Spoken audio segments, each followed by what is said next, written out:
ready to get started, folks? So just FYI, I think in order for the Facebook Live feed as well as the Zoom feed for folks to hear us, we need to make sure that we're on the mics. Sorry. So, a few things before I turn it over to Shelly. So for the most part, we're going to be doing the same operation as last time. Hopefully folks were able to get an agenda. Then, except that Shelly is going to be managing the queue this go around, and we brought in a second helper from Agnew Beck who is going to be helping Shelly out. So if you want to get in the queue, Shelly is going to be managing that for folks on the Zoom, assembly members or administration. Just text me and I'll make sure to get your names to Shelly. Otherwise, congratulations everyone on getting through another week. What are we congratulating?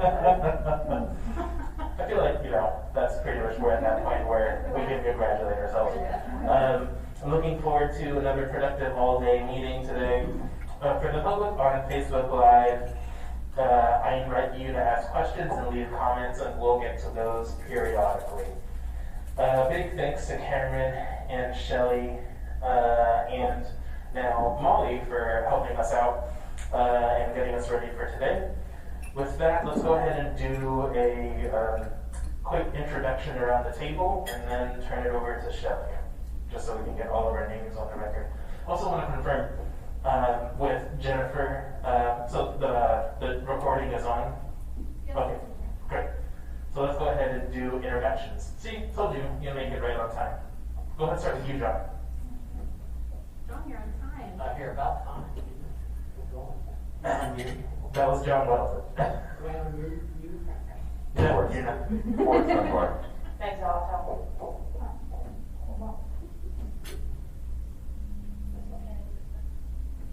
Molly Elliott. Shelley Wade. Austin Quinn Davidson. Felix Rivera. Judy Duffin. Suzanne LaFrance. Christopher Austin. Jason Bachmanstead. Alex Lopez. And then we're also joined by Jennifer and Tiana in the clerk's office. And then let's go ahead and do folks on the phone. I'll go ahead and start with Crystal.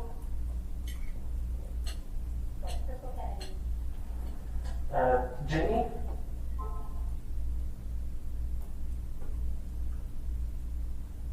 You might be muted, Jamie.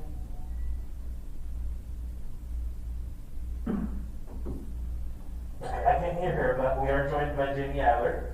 Cameron?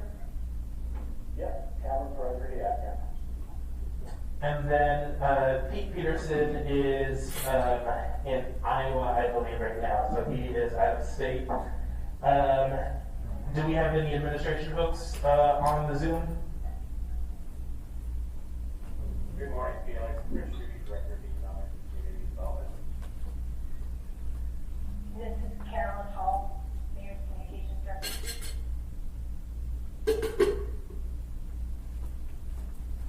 Okay, great. Thanks everyone for joining us. Go ahead, turn it over to Shelly. Okay, good morning everyone, and maybe a quick reminder for folks that are here at the Denina that if we have, what was the threshold, guys? If there's over 4 people that have their microphones turned on, then someone else comes into the queue and it automatically mutes them. So if you could be mindful to turn your microphone off when you're not using it, that would be great. And again, we just want to welcome you, and we feel very honored to work with you in this second work session. And we are focusing primarily on the framework and today really elevating and evolving that conversation to some potential proposals to move forward. So if Molly, if you could take us first to a brief moment to do a land acknowledgement. So I'd like to say out loud, we live and work on the land of the Denina and appreciate the honor and opportunity to do that.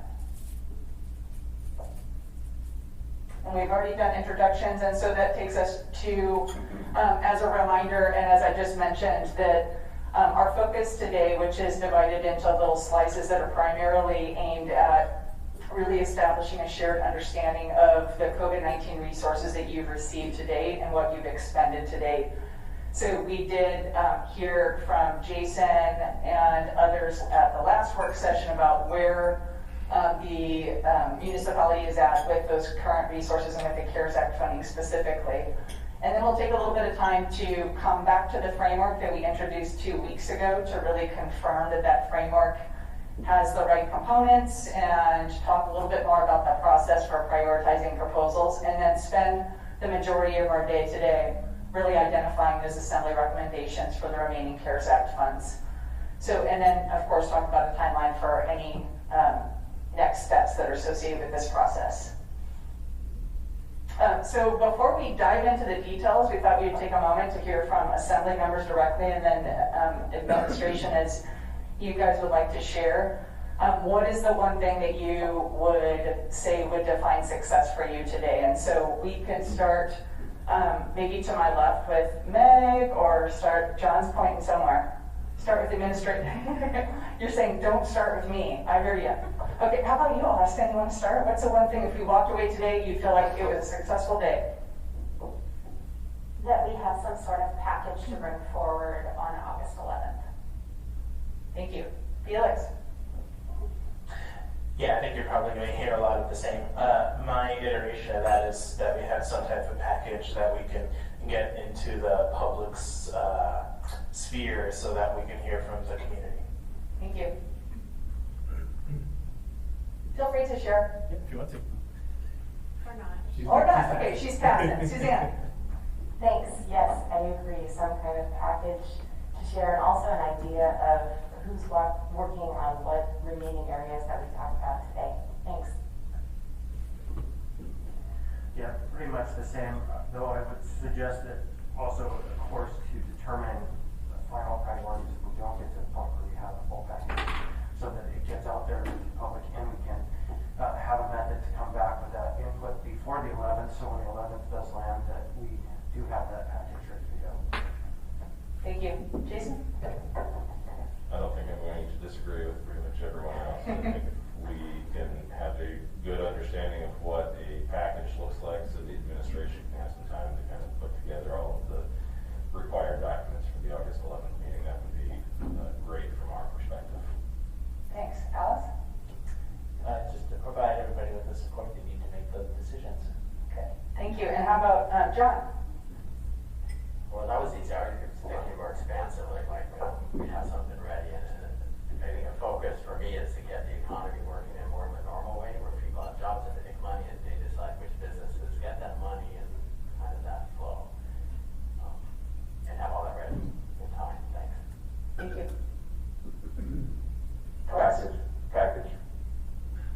Okay. Same package, but with an eye toward maybe the most unpopular words, but if we have to hunker down again. So I want to do it in the context of where we are with the COVID cases. So that's what I've got on top of mind. Thanks, Meg. And then I'll go to folks on the phone. How about for you, Cameron? How would you define success for the day? Yeah, I think everyone hit it. I'd like to both feel like we have a little clear sense of the different projects we want to move forward. I'd like it to make sure that it's a real representation of the different areas that we developed within the framework. I'd like to make sure that we've really thought through the guiding principles, so that we can feel comfortable that those have been at least considered and comfortable with both of the package, but also with a clear sort of message and communication in terms of what it is, why we did it. Okay, thanks, Cameron. And you did cut out on us just a little bit, so I'm not sure if you have both video or what is happening, but I missed a couple of words that you just shared. Okay, all right. Well, I'll make sure that I'm in a good space. Okay, great. Crystal? Thanks, yeah, I don't know that I can add anything that everybody else has said, other than that for me, I want the public to be able to kind of breathe a bit of a sigh of relief, and maybe relieve some of this desperation that I think a lot of people are feeling. So, Jamie, can you hear us now?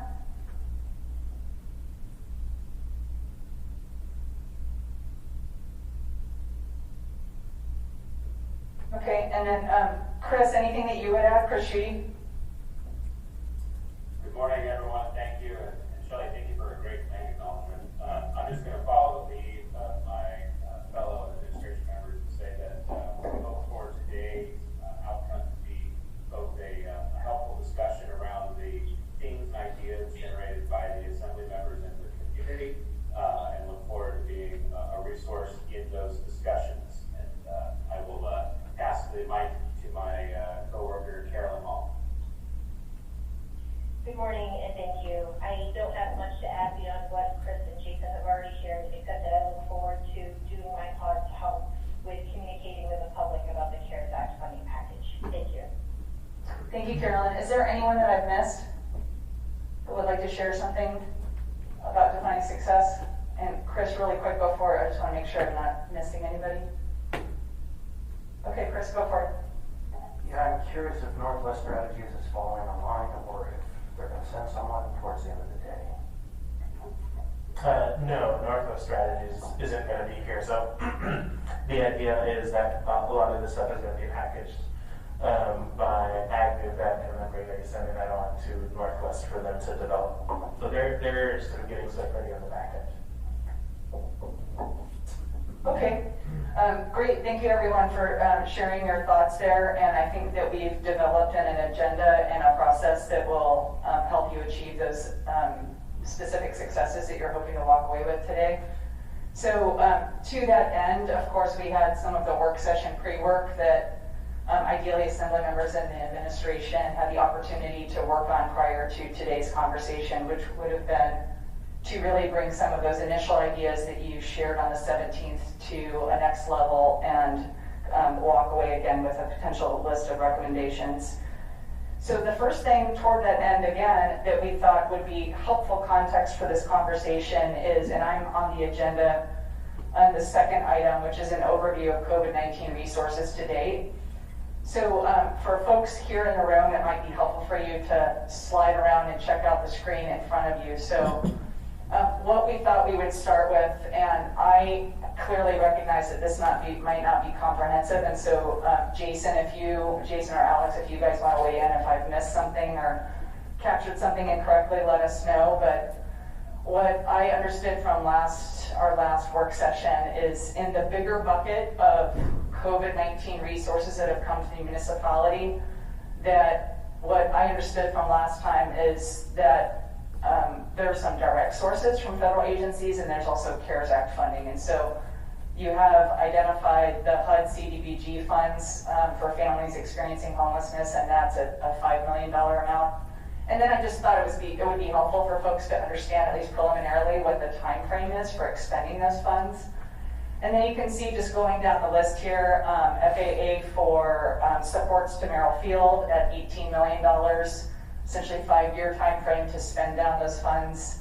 There's the CARES Act funding that we're focusing on primarily today for coronavirus relief at the $156 million level. And I think I've heard December 30th. It's probably December 30th, not December 31st. I've been curious why, but yeah, it seems random. But at any rate, December 30th is the correct date. And then FEMA funds for emergency appropriations for direct costs or expenditures, so $9 million there. And when I was hearing from you guys, yeah, Alex. So this is public assistance, and this is a floating number. So the first request we put in was for 9.1, and we have filed requests for reimbursement for that. Last week, we have put in an additional request. We believe that number over the course of this year is probably going to approach, well, we'll just use the number that you've approved right now is 34 million. Okay.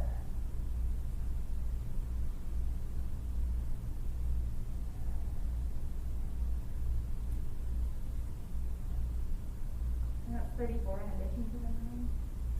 It's the total. Right. So we could actually, I think, just put that number in where you don't think you need the other line. Yep.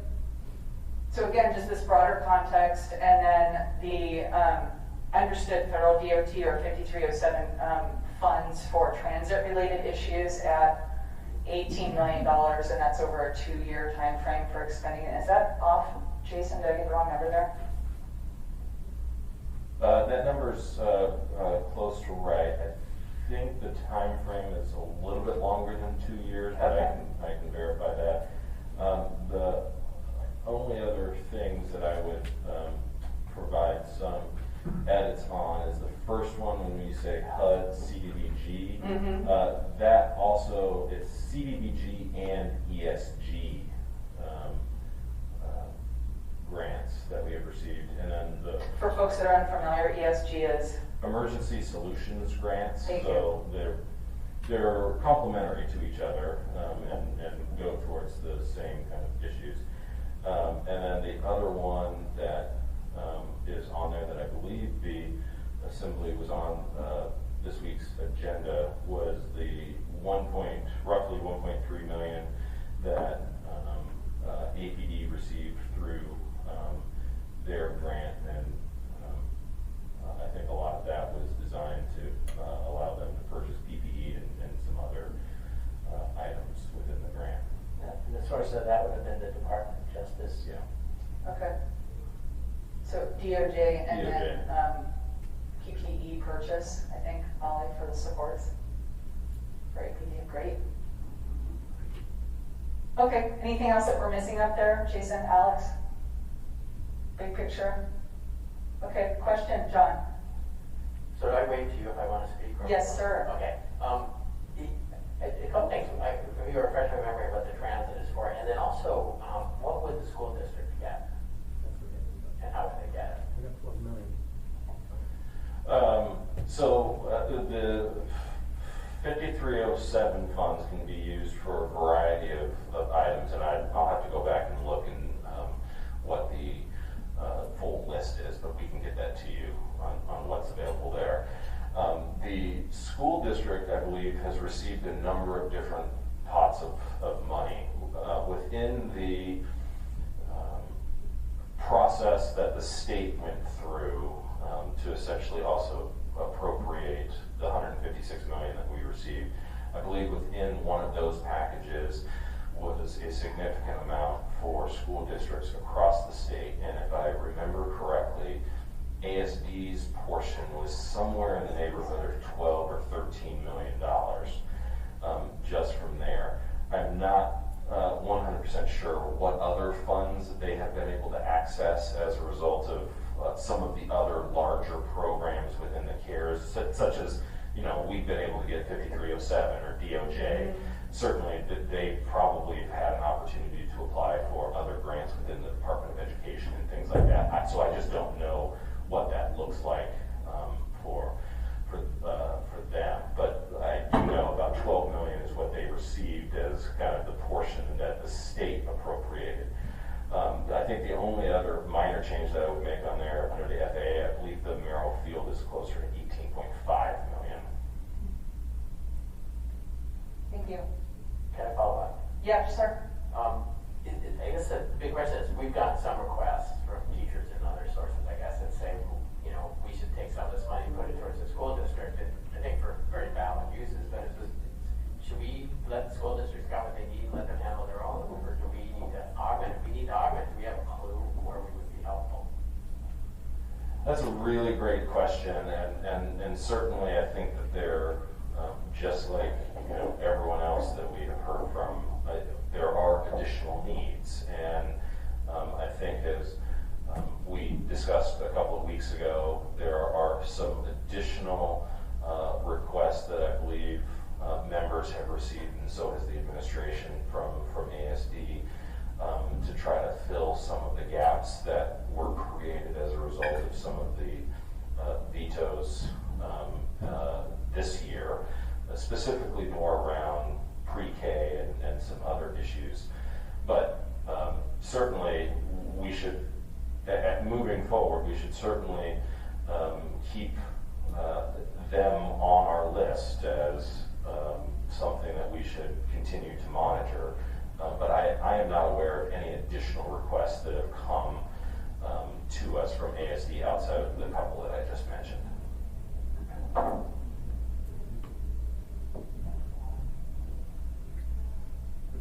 If I might real quick. Yeah, go ahead, Chris. There was one request that came directly from some teachers that PPE be funded because they weren't able to get it through the school district. The school district said they were managing it. The teachers were spending substantial personal sums to provide PPE for their classrooms. Now that we aren't going directly back to classrooms, it might be a question we address later, but at this time, that's an alternate request that had come forward because they weren't finding themselves supported. Thank you. Meg? Thank you. Two quick things. I think on the school district stuff, as we look at going possibly back to in-person as the time moves forward, maybe we need to have a meeting with the school district to kind of just have that conversation, because I feel like there's just information coming from all directions. On the federal DOT, isn't that a split, or is that the municipal portion of the split? So the 18 million that we are receiving is our share.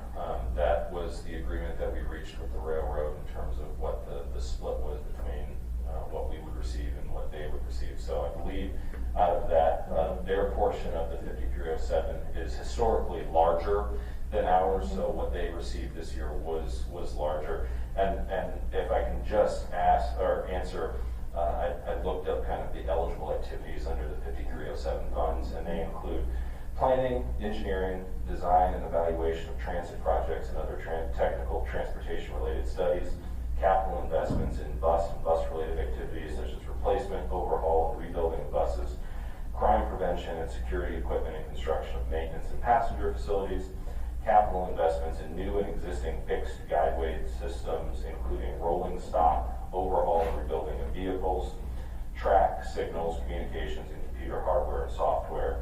And then there's also some transit improvements, and certain expenses associated with mobility management programs are eligible as well. So, but I can send kind of this list of eligible expenses around to the body. Great. Thanks, Jason. So I saw Austin, Forrest, and then John. I just wanted to offer that I have, if others don't, the completed document package that was put forward to the school board with the total, which is 12 million and change, 69,484, and all of the things that they are spending it on. So I can ask Jennifer to circulate that, if that's helpful. Great, thank you. Forrest? Thank you. So thinking about that $18 million in transit funds, looking through our projects, I don't see any, I don't think, that overlap with that, except perhaps it depends on how you define transit. Is it multimodal transportation? Could we use like the trail improvements, for example, would that qualify? And if the answer is no, then I think we set that aside today. But I do hope that we come back to it and have a series of work sessions or whatever it is, because that's also a pretty significant chunk of money. As of yet, I don't think we've had any real conversations about what to do with it. So I guess that's sort of a question for you, Jason, and also for the chair about process. Certainly, and I will just add that typically in a given year or a normal year, we receive somewhere in the neighborhood, or historically have received somewhere in the neighborhood of between $4 and $5 million in 5307 funds, and we can certainly kind of get a list of historically what those what projects we have used to do that with, but I think certainly any future projects that we bring forward with that will have to come before the body for approval. But certainly, just like with FAA, the FAA at Merrill Field, I believe we would be happy to have a work session with Jamie and the folks that are much more knowledgeable around the 5307 funds than I am on what we've used them for and what the kind of current needs are at the transit department. Yeah, I don't really have much more to add. Happy to work with the administration so that we can, it'll probably be a work session because this doesn't really fit in any committee structure. So we'll figure out a way so we can have a dialogue about it. Thanks, Felix. John, I believe you still had a question or comment? No, I think we need a work session on this, I think. Okay. That's fine, thanks. Thanks, Chris.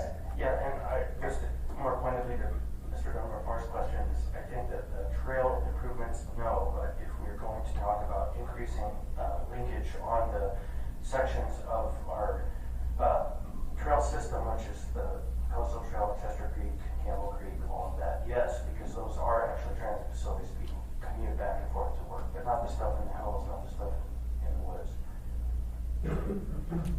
Okay, seeing no other hands in the room here, any assembly members or administration have comments or questions regarding this bigger pool of COVID-19 related funds? This is Crystal. Yeah, go ahead, Crystal. Thanks, and I have my hand up on my page, but maybe that's a better way of doing that. But anyway, I just kind of want to talk about the chart a little bit. This is, labeled the funds received. So for the most part, this is the pot of money, or multiple pots of money, that we're looking at spending. The FEMA one in there kind of throws me a bit because I recognize that this isn't money we've been given, this is money we spend, and we're hoping to get reimbursed for. So, maybe there's an outline somewhere that talks a little bit more about what the anticipated continued costs might be that come from FEMA reimbursed expenses. So anyway, I'm kind of trying to figure out how to reconcile that FEMA money in there with the total. So kind of a question on how to, how we should really be looking at that. And then what do we expect will be continuing in terms of spending, making expenditures based on the potential of FEMA reimbursement? We have an actual plan where we think we know what we'll be spending that would hopefully be reimbursed by FEMA. Thanks, Crystal. Alex or Jason, do you guys want to respond to that?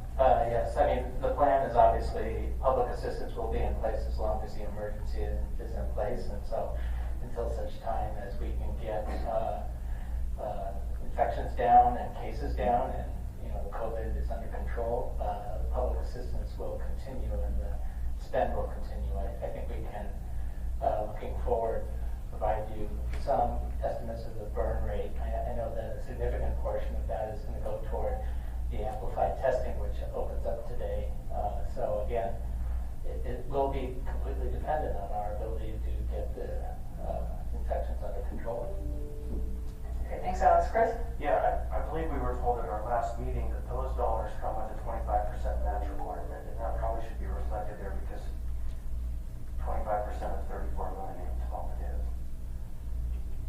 And that's what I would rather see, something that tells us kind of really what we're on the hook for, because like I said, that FEMA money is not really funds received, it's what we're being reimbursed for what we've already spent. And then what are we kind of on the hook for? And then the other part of it too, again, is how does this interplay with some of the funds that we do have, with these actual funds received? Are there things that are within the purview of FEMA that we could be doing that could just be reimbursed at that rate, or do we want to really try to separate out the money that we have from all these other sources versus what we could potentially be trying to claim with FEMA reimbursement? I would say that the vast majority of the items that I think we've been discussing over the last couple of weeks, the vast majority of those are not items that would typically result in reimbursement through FEMA. There are certainly a couple of the items, and we can, as we go through them, we can kind of talk about those today, but those are one-offs in there in terms of what we could actually get reimbursed from FEMA on. So I think for the most part, the discussions that we're having around some of these different programs need to be in the context of either the coronavirus relief fund and the 156, or some combination if there are other projects at Mural Field or transit or things like that that would come out of those pockets of money. And then I would just, while I am speaking, I will just add that on the 5307, the typical amount of time that we have to spend, the yearly amount, which I think would be similar to this, is somewhere in the neighborhood of 3 to 4 years is the typical amount of time that we have to spend the money. Okay. Thanks so much, Jason. Any other remaining comments or questions? Yeah, go ahead, Suzanne, and then Felix. Thanks. Just a quick note that Lance Rover had shared with us a COVID-19 funding source list through the clerk's office last week, and it does have each of these itemized and some more detail as well. Thanks. Great. Thank you. Felix? Thanks. I guess two things. First, for the members on the Zoom, if you'd like to get into the queue, feel free to text me and I'll get it to Shelley, who is managing the queue.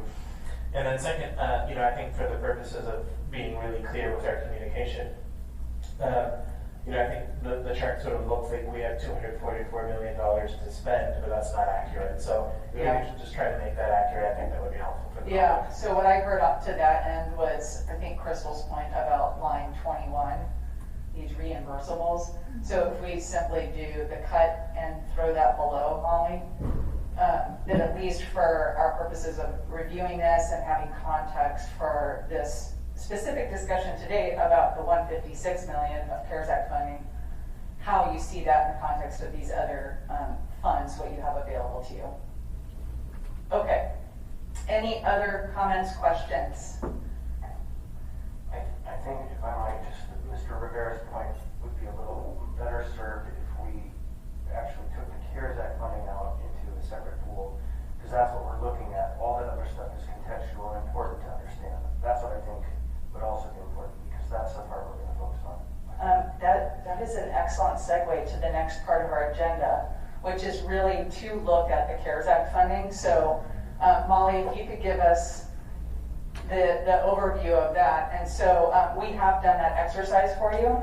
So what you have on the screen, and then I will, of course, look to Jason and Alex again to correct us if we're wrong. And I should add that in addition to listing what I understand are the allocations or expenditures to date, we've also done the exercise of using the framework that we developed 2 weeks ago and refined 2 weeks ago to start to prioritize or code those supports or those funds by the priorities that you have represented in your framework. So that is what you see up on the screen here is by priority, so again, direct from that framework that we shared and refined together 2 weeks ago. And sort of supports is by priority, how that priority has been defined, and then the very specific fund, which the first lines 3 through 8 or rows 3 through 8 have already been approved. So those are a range of small business, rental and mortgage, childcare, public lands jobs, and administration flexibility fund are types of supports or relief. And you can see the dollar amounts here. If you're more comfortable, we can certainly take out line number 9, which is the potential project, or the $12.5 million for the purchase and renovation of those 4 buildings for homeless and treatment services. So you can see those dollar amounts allocated right now. And before we move on, I just wanted to check in first with Jason and Alex to make sure that we've got the right numbers on here related to what's been expended to date, because that does, to Chris's point, this 120.5 is what you have available to consider as we go into this next phase of our discussions. Yes, Jason? No, there are a number of numbers that are wrong in there. Okay. On line 4, that number is actually $6 million has been appropriated. Line 5, rental mortgage assistance is $3 million. Line 8 is actually $1.5 million. Line 8. 8, yeah. And I would also say that in terms of the remaining amount, I don't think that is accurate either. Part of what, or part of how this $156 million is working is we received at the end of June $116 million. So we actually do not have all $156 million in hand. And the way that the process works is that we have to appropriate and spend 80% of the 116 million before we can go back to the state and request the second amount and go through the same process. And then that process will play out exactly the same way, in that we have to spend 80% of the next amount, which is roughly $20 million, to be able to go and request from the state the final bucket of $20 million. So while the total amount is correct, what we have to discuss and deal with right now is actually significantly lower than that. Yeah, and what is that number then again? So that it's... I believe the remaining, if we're being accurate with the remaining amount of what we have, it's ballpark is, I believe, about 80 million. Okay. Yes, Felix. Yeah, that's a good point, Jason, but I think for the purposes of what we're doing today, there's nothing that prevents us from developing a plan to spend those additional tranches of money, right? I mean, certainly I think the conversations can be had, but I think part of what we have been thinking on the administration, I believe this is part of the conversation that we had a couple of weeks ago, was a lot of that amount of money that is remaining. We really wanted to kind of see where we were in, September or a little bit later before we really kind of put any sideboards on what we wanted that money to be spent for. I mean, at least that was my understanding of the conversation. And just a quick response to that. Yeah, so that's why I think a little bit later you'll see a pretty large contingency fund, which I think is getting to that point that you're talking about. Great. Okay, yeah, Chris. And then The contingency really does get well met with the funds we can't access till we spend 80% of the first tranche, and it's just shy of $40 million, that exact number. It's like 39.2 or something. So it's two chunks of 19 and 19,600. So that's the basis of the contingency that actually sets itself up for us to protect the community that way. Yep. Megan and Felix. Matt, I have some issues with the wording, frankly. Can you use your microphone, please? Oh, sorry. I totally forgot. The housing and homeless, I mean, that was rental and mortgage assistance. I mean, I think we have between 5 and 9, one that's targeted towards one thing and one that's targeted toward the others. I just want to be really careful about how we're wording things. And then on the 4 on number 9, that 12.5 does not, it includes engagement services, but not treatment services. That's a separate pot of money. That's the MLNP money. Because there's so much, I just don't want to confuse people. I don't want them to think we're taking a different tact here than we already explained elsewhere. So I'm just a little bit concerned when we start to put it in charts like this that it doesn't tell enough of the full picture, that we've got to be really careful. Yeah, and I think this helps us to begin to understand at least what some of those broader buckets will be, but definitely understand also the nuances. Because number 5 doesn't necessarily help individuals experiencing homelessness. It actually prevents homelessness because it's rental and mortgage assistance. So that's helpful. Since these are public meetings and public documents going up, I just want us to be very clear about what we're doing, even though we want to have categories that guide our process. Whatever goes out in writing needs to be I believe, as specific as possible without getting too far in the weeds so that we can keep moving forward. Great, and I think the points that you're making are to the framework language, which we're going to come back to. But so that's really helpful to hear. There's already some thoughts about how to improve that. So I saw a couple hands. Forrest and then Jason. You Did I miss you? Yes. Thanks. Welcome to my world. So so two things. First is, wanted to echo what you just said, Shelley, is that we're gonna be able to make any sort of additional modifications to the framework. So yeah, feel free to put your editorial hat on when we get to that. And then second is, I do get a confirmation from Jim Anderson at the school district that the $12 million and change is the only COVID-related funds that the school district has received. Okay, thank you. Forrest and Jason? Yeah, I think, I'm not sure who exactly the audience is.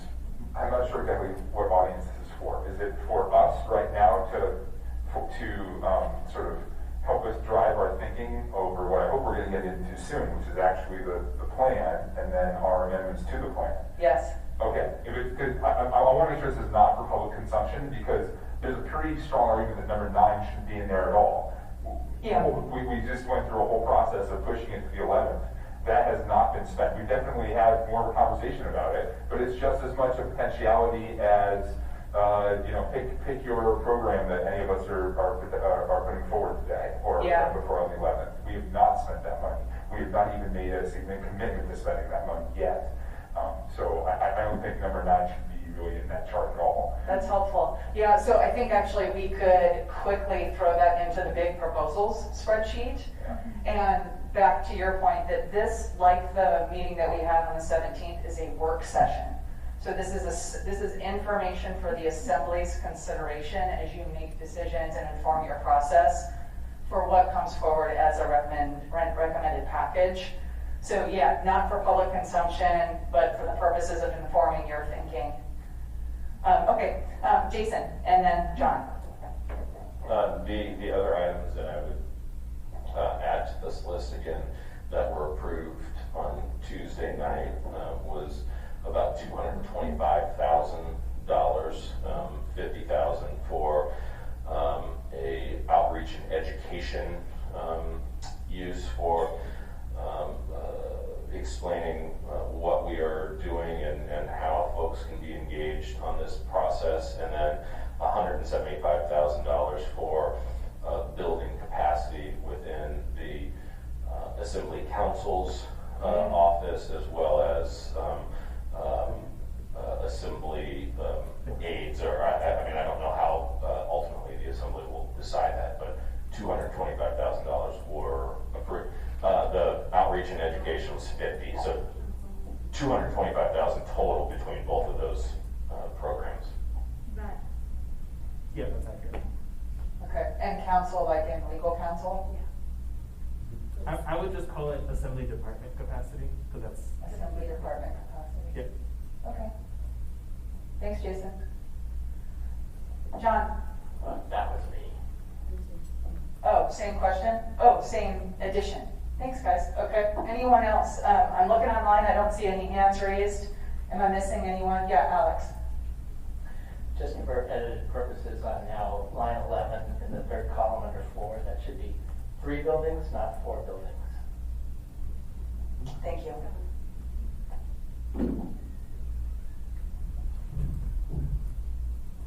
And we're going to take that one out.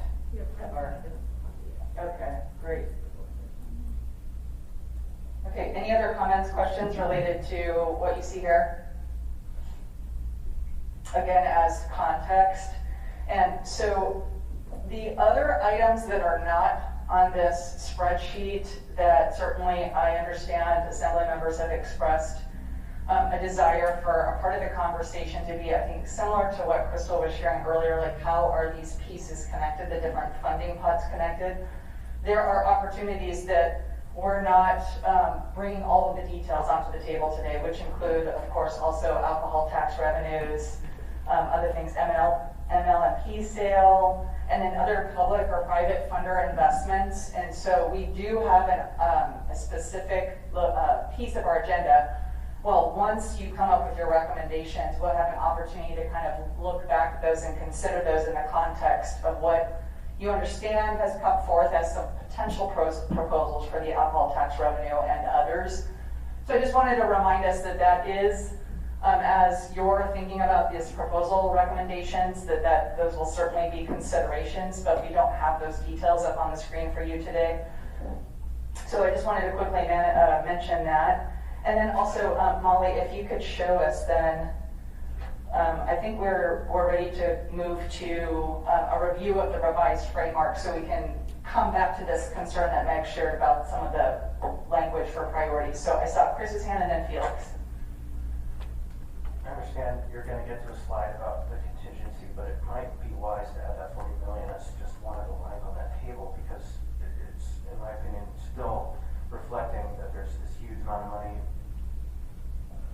I guess I consider that as part of the CARES Act funding, so you're setting aside a portion of that funding for contingency. And we do have that as an item for your consideration later. So two quick points, and I don't want to get ahead of Shelley, but so first is the 3:30 to 4 o'clock time frame. You will see that we've set aside that discussion to continue to have discussions around sort of alignment with other opportunities. So Jennifer, looks like most don't have the agenda. Can we get that to everyone, please? Thanks. Yeah, I stole them from the back of the room. Just Then, in case people. Thank you. And Austin has volunteered to share this. So there are, I think, two pieces that we are going to start once we get to I think it's the 11:15 time frame. We're going to begin that time frame with a few different things. So first, having the administration talk to us about their proposals, as well as having a broader discussion on both the contingency fund and then the municipal response. And those two pieces, because those do inform how much money we're going to have left after all of it. So that is part of the discussion that we're going to have at that 11:15 time frame. Okay, thanks, Felix. Anyone else, any other comments or questions before we move on? Okay, so we did want to take you to the framework, which has since been revised since we were together on July 17th. And this is the tool, at least preliminarily, that we have used to start to organize and categorize the proposals, the brainstorm proposals that folks shared on the 17th. So we wanted to just, again, press pause, take an opportunity to think about how we've revised this and how we'll use this. So as you can see, we start really with that item that's labeled as number 1. And each of you, hopefully folks that are on the line have received this. And that also folks in the room, Austin is passing around copies if you'd like a hard copy version. So the first thing I should mention is that just as the title of the framework, to Forrest's point and to, I think, other points that were made on July 17th, that we've broadened that title, which used to be Anchorage Assembly CARES Act funding allocation framework, to a broader title of Assembly COVID-19 response framework, and then a little sort of subtitle to that that's about addressing immediate needs and sustaining our community beyond COVID-19. And so again, those were some of the inputs that we heard last time. And then we start with the first piece of this framework that helps to guide your thinking in developing potential proposals. So that first line is really about priorities. So what are the key areas that you want to focus on? And so as you recall, we really redefined these to the 1, 2, 3, 4, 5, 6, 7 areas that you see at the top of the screen. So we did have things that did not quite hit on the intention and really the priority focus. And so, Molly, I'm going to take us to the next slide, only because we've defined those here on slide number 2, and did want to get your input on these definitions. So, thinking again that just those words, those couple words related to priorities, are not enough to really inform the public or even you as you're thinking about potential proposals about what does this mean. So what you see up here is those priorities defined, and what we're saying is that through CARES Act funding and then really other COVID-19 related funds, that it is an opportunity to address needs and sustain our community in these priority areas that are defined as such. So you can see on the screen again how we decided to do that in more specific terms that again could help for you, could help the public better understand what we're talking about when we say economic stimulus. So you can see these on the screen. I won't go through each of them individually, except to open the floor for any questions or comments that you have about how these have been defined or could be improved or better defined for the purposes of developing, moving proposals forward. So I'd like to do that now. Yes, Meg? Okay, a couple of thoughts. Yeah. Because I've already been thinking about these a little bit. So, economic stimulus, I would prefer it say, For some reason we have weird, I'm gonna turn mine off, I don't know if that's what's going on. Put my mic on. I just turned it off. okay, oh, that's better. So economic stimulus, I prefer support for residents and businesses because the idea of workers, we're looking at those who may actually be out of work. So that's one thought. Family support for parents and children, I would just, I mean, it's redundant, but supports for families because I think parents and children or caregivers and children perhaps because we do have a lot of grandparents and other supports who aren't necessarily what we traditionally think of as parents. Yeah. And then And like we missed your first one. and children are dependent because. The caregiver is independent, then you have seniors that are dependent as well. Oh, that's a good point. How about families, children and dependents? Because I think Forrest makes a good point. We do have seniors and others, individuals with disabilities who do need additional support. And I think we have some things that reflect that, like assisted living homes. And didn't you say something, I'm sorry, I missed it, about workers before? I would change it to residents. Oh, you got it, okay, sorry. And then housing and homelessness, we haven't been thinking about CARES Act this way. We have consistently talked about landlord and mortgage assistance, or rental and mortgage assistance. We've been talking about them separately, about things about preserving housing and keeping people housed, and then homelessness. And I don't know if lumping them together now will be confusing. And I don't suggest that it has to be a change right now. It's just some feedback as to whether it's going to be continued confusion. But those are my initial thoughts on just watching some of the language to be in line with kind of what we've already done or what we're trying to target. Okay, great, thanks, Meg. Forrest? I would just say briefly that I understand Nick's concern, but I think I would prefer to keep them, not conjoined was a term, together. If only because I think a lot of our most effective housing policies are essentially homelessness prevention or housing stability prevention. So I think there's very much a continuum there. Thank you. Chris? Yeah, I think that one word that Meg used that's germane and probably should be reflected up there under families, the term caregiver, it definitely adds some important characteristic to that one.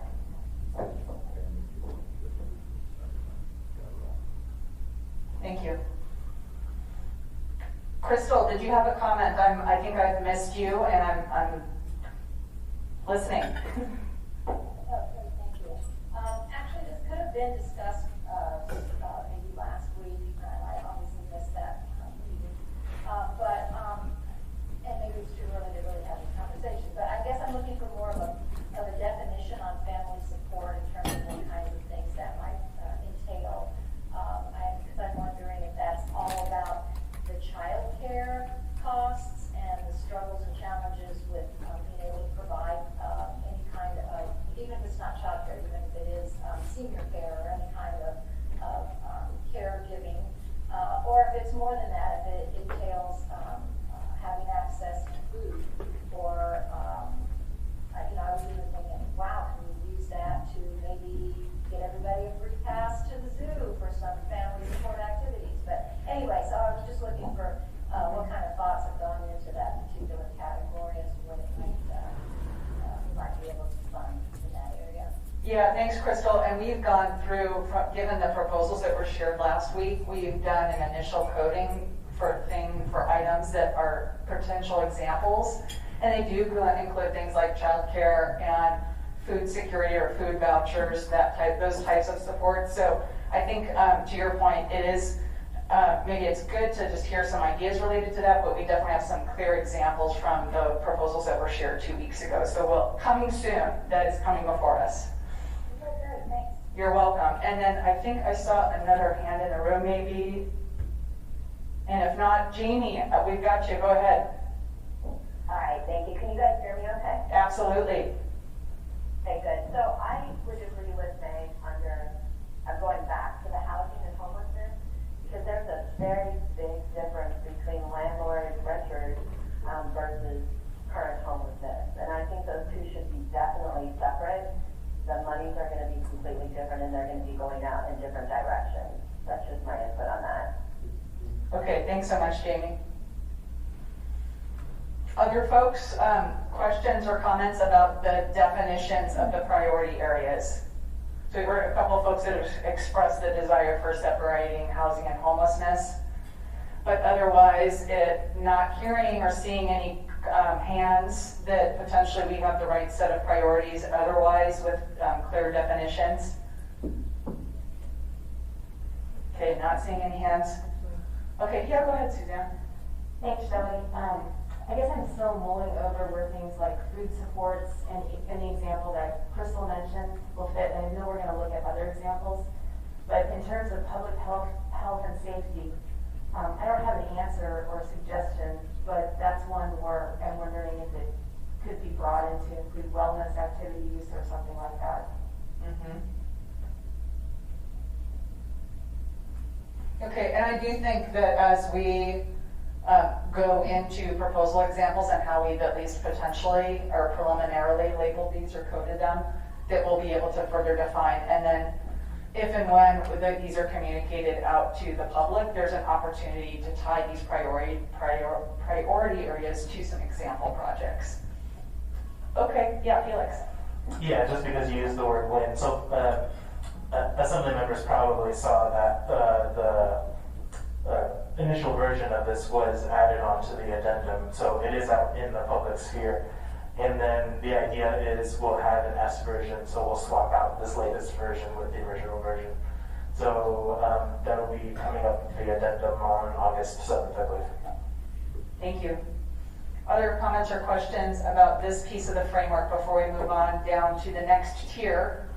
So Molly, if you could take us back a slide to now tier number 2. So again, if you can imagine yourself going through the process of considering potential proposals, the next tier of consideration is the timeline for those proposals. So questions that you should be asking yourselves are is this a short-term need or short-term investment? So and the questions related to that are, what are the immediate needs or COVID-19 related impacts that are being experienced by the community? What do we need to respond to right now? And what other deadlines or requirements must we address? So those are the things that help us define whether or not this is an immediate or short-term need.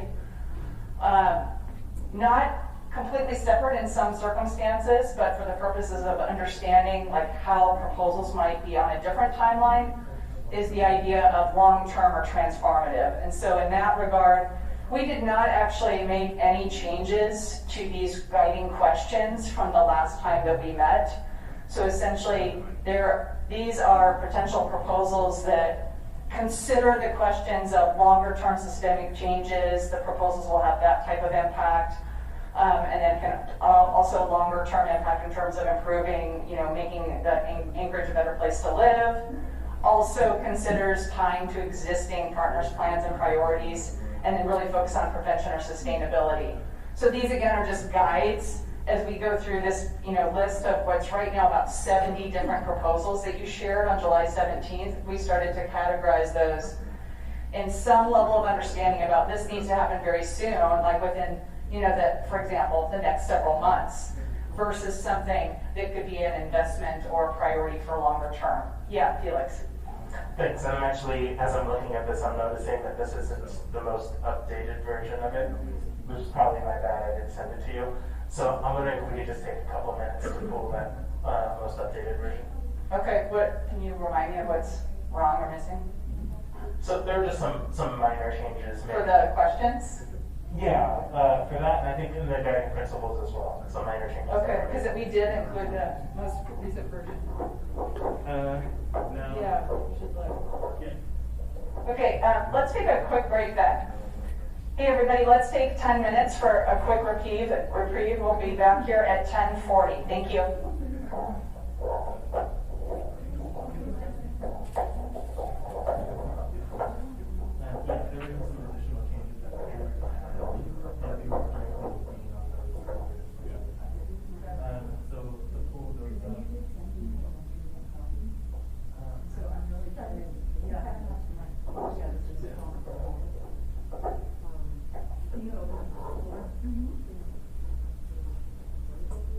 So it would have been within the whole.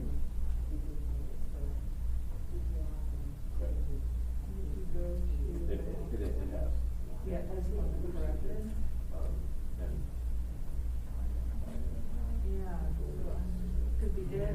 So I know it's it wasn't here, there were a few references to focus on something. So I just wanted to- Okay. Yeah, can you pull up and, the project for again and the files that are. Yes, I mean, as much as, he is a thorn, he's also very bright and articulate about a lot of these issues, so. Yeah. Okay, thanks. Yeah. So we did also. Yeah, I think, yeah, I don't know if it may be. Not south of the second, that's not So I think the south. slides probably match The chair. Yeah, can you just do this, just, yeah, here, and put it into the, just so they can edit it? Okay, thanks, Dylan. I think so, yeah, there were some minor changes in that language. Yeah, and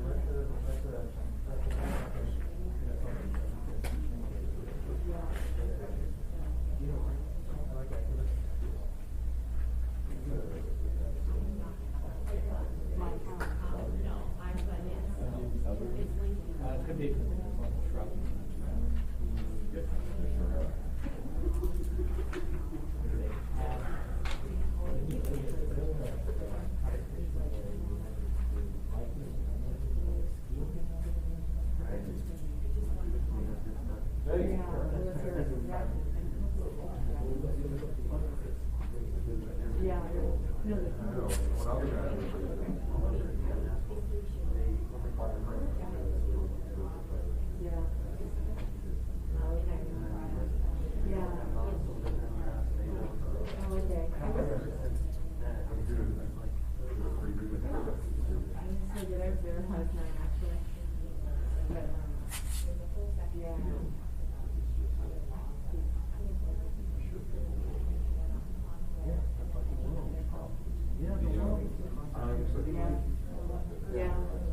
Hey, Chair, what's up?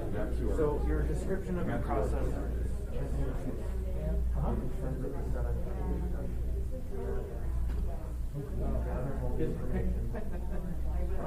Did I check up? I did too last week. Holy shit.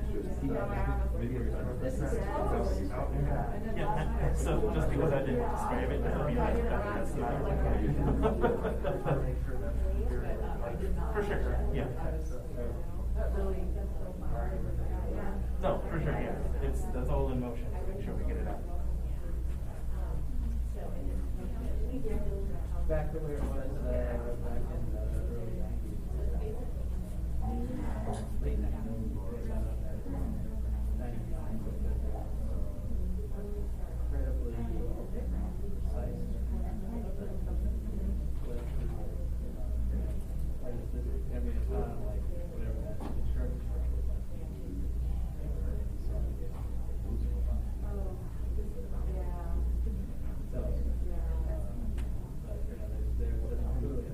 there's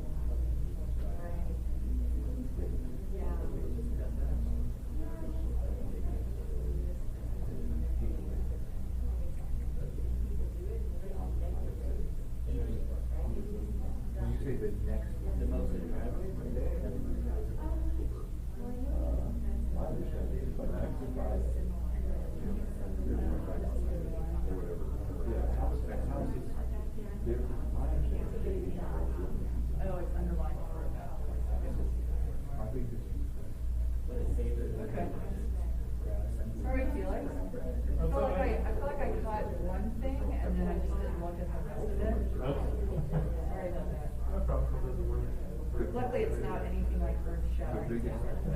The biggest one, but this, the biggest thing is, there's no, I think it's larger than your and that's what I'm, so my thing is, my plan is $20 million for rental systems.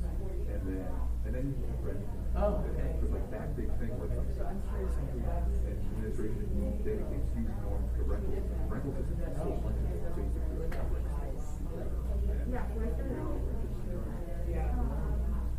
To keep their housing, they can take the money away from their housing.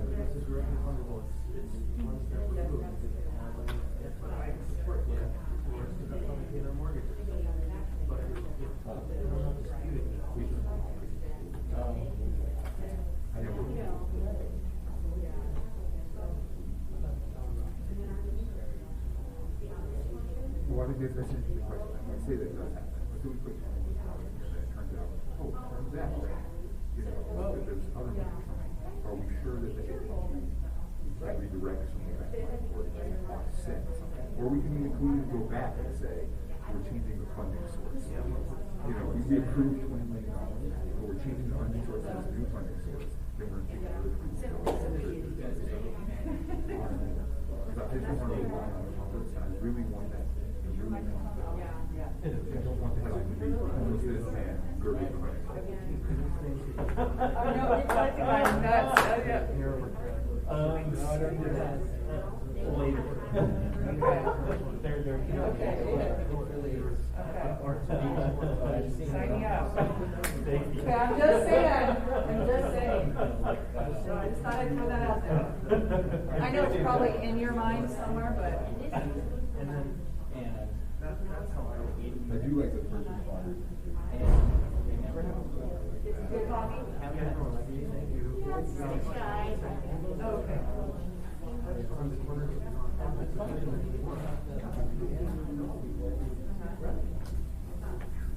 It was fun as the dark horse people, like the mask mandate, was asking to do. They appreciated it, and they were like, we're so thankful, like, it's made it so much easier for us. Yeah, I would agree. I was kind of Just because. We were talking. It was clear to me. It's cute, it's a mom and daughter. Really? Yeah, they really.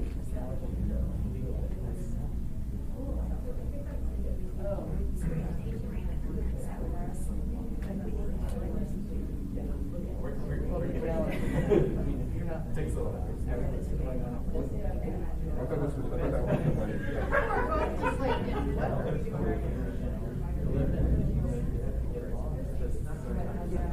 but that's for general assistance.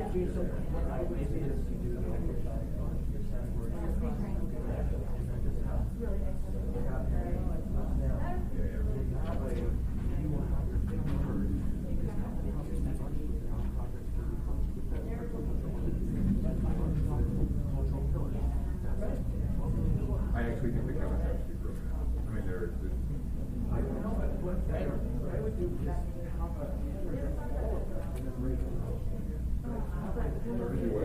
In general, I like this. Although that's sort of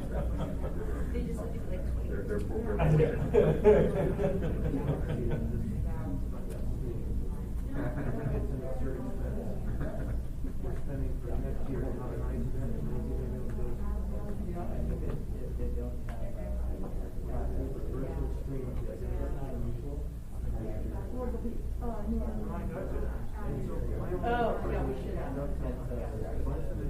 I think that was an excellent. Okay, we've got.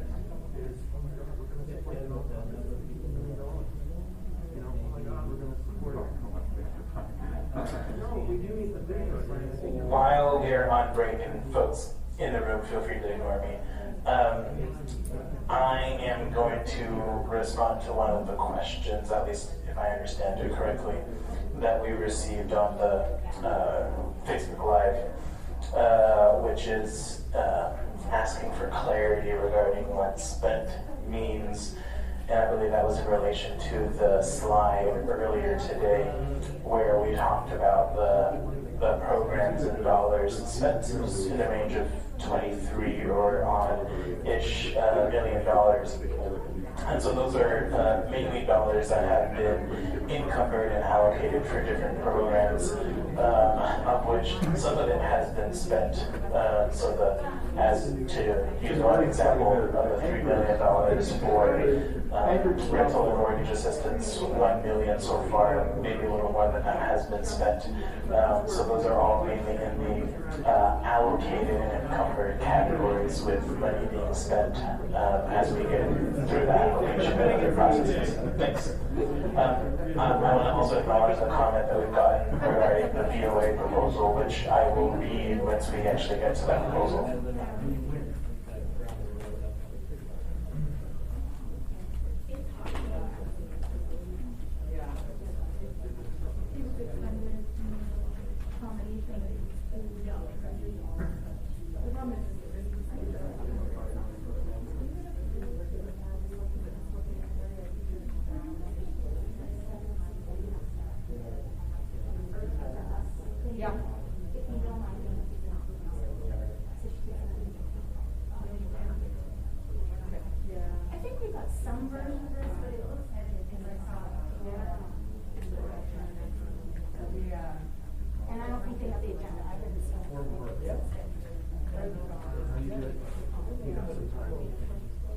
So that version that you get that you just kind of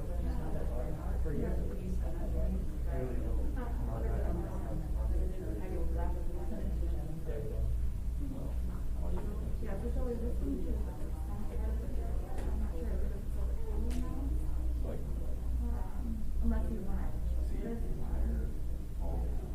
that's the word. Yeah. Thank you.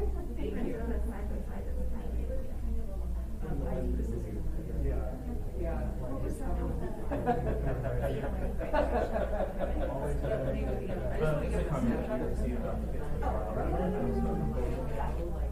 Did they say anything specific? Initially. But you haven't raised it yet. You're going to raise it here. Okay, cool. I could throw this down, and then that's army crawl. I would like to start with this and then we get off.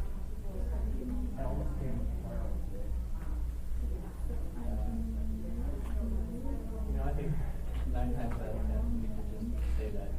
Yeah. When I was with my football awards, so it would have the river make This says 12 claims, but actually it's COVID-19 response. well, Revised. Yeah.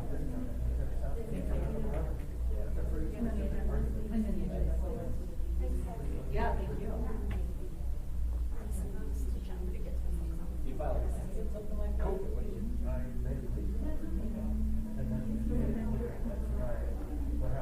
You can send it to me because I've got Jennifer's email. Yeah. And then of course, signal boost. Or we could all send it to just toss it around.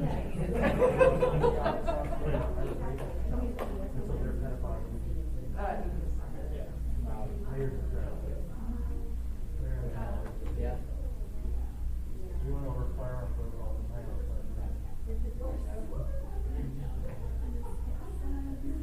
and I'm going to machine gun Saturday. Post a nice video. Sweet.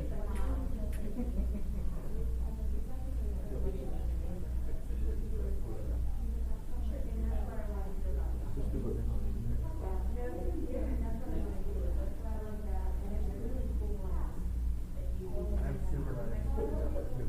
I have a list. We were interested in it, that's all of that. I have a list of 500 assisted living homes. If we're gonna get in the business of doing that, it has to be generally applicable. Hey Jennifer, I just sent you the agenda and the framework. Yeah, you're welcome. Yeah, but generally applicable.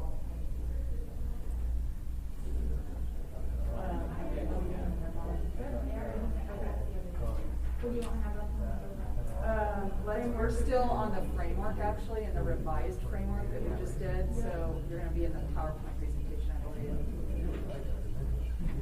Yeah, exactly. Yeah, and we're also, you wanna make that bigger, we don't really need to worry about the stuff on the, yeah. So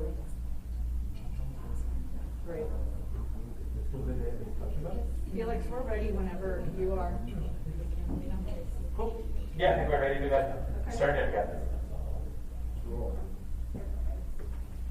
Okay, hi everyone, welcome back. So I wanted to thanks Felix for throwing up a flag for us. So we did a quick review and indeed recognize that we have a couple of pieces here that have been updated since we had last shared the framework. So I want to share those with you. They are you screen sharing? Okay. So folks on the phone, you also would have just received these or should be receiving these soon from Jennifer, both the agenda and the framework document. No? Your email hasn't come through yet. Okay, weird. We're having small technical challenges. Yeah, it looks like it's thinking about it still. But soon, you should see, let me say it that way, soon you should see the agenda and the framework and have those at your fingertips. But in the meantime, on your screen, you will see under, so I believe the questions, excuse me, under short term, those remain the same, but per Felix's flag, the questions related to what do you consider under the bucket of timeline for long-term or transformative proposals, those have been more clearly defined. So how can COVID, the second question specifically, how can COVID-19 responses make the municipality a better place for all in the future, but are not immediate needs? And then the very last bullet has been modified. What COVID-19 response activities focus on prevention, sustainability, and are most strategic? So again, those are questions that you should be considering as we talk about specific proposals later. Do they kind of fall into the short-term bucket or long-term bucket? So that is our second tier related to timeline. So any comments or questions there before we move down to our next tier, which is guiding principles that you should use as you're considering potential proposals? And I'm also on Zoom such that, well, I was on Zoom. Here we go. Yes, I'm on Zoom such that I can see if there are any hands that fly up. We can make sure that we see you and you have an opportunity to share. Okay, go ahead, Chris. Yeah, just that line about but are not immediate needs. I actually chafe at that very specific line because everything we're doing should be tied to the immediate critical response. Some things are more short-term than others, but I think all of these are immediate needs. I think every single entity that we've talked about, or two, and every category that we have are things that are critical right now. And so, to me, the theory of transformative or long-term are expenditures that we can make now that provide long-term benefits because they're immediately responsive and have a benefit to the long-term. So I personally wouldn't disconnect them from the short-term immediate needs, but that's just for my 2 cents. Thank you. Other comments or questions related to timeline? This is Crystal. Yeah, go ahead, Crystal. I tend to agree with Chris on that one about the idea that they're not immediate needs. Because I was just having a conversation with the Chief Order Chamber this morning, and for them, it's critical right now in terms of how this impacts their whole next year. So I think that is kind of, we are kind of missing the point if we think that we're only worried about this month or next month, because a lot of businesses basically have to look much farther out. So all of it to them is an immediate need. Thanks. Thank you. And I did see, John, your hand as well. I think on the timeline, one thing that clears out there is this contingency fund. And it's like, what's our, if we have to spend this money by the end of the year, if we make that decision on contingency fund in December, we're too late. So is that a good idea? I agree with this notion. I think Chris has pushed it most, but it certainly makes sense. Is it September or October? Last quarter. Yeah, go ahead, Alex. So I'll remind everybody that we had as an allowable use that these monies can be spent on public safety salaries, and those numbers are well in excess of $100 million.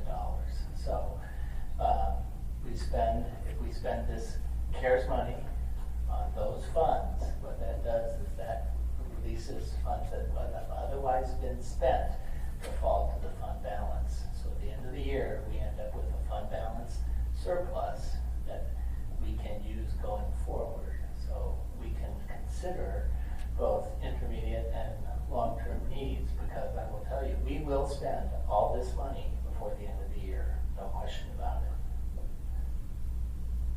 Thanks, Alex. John?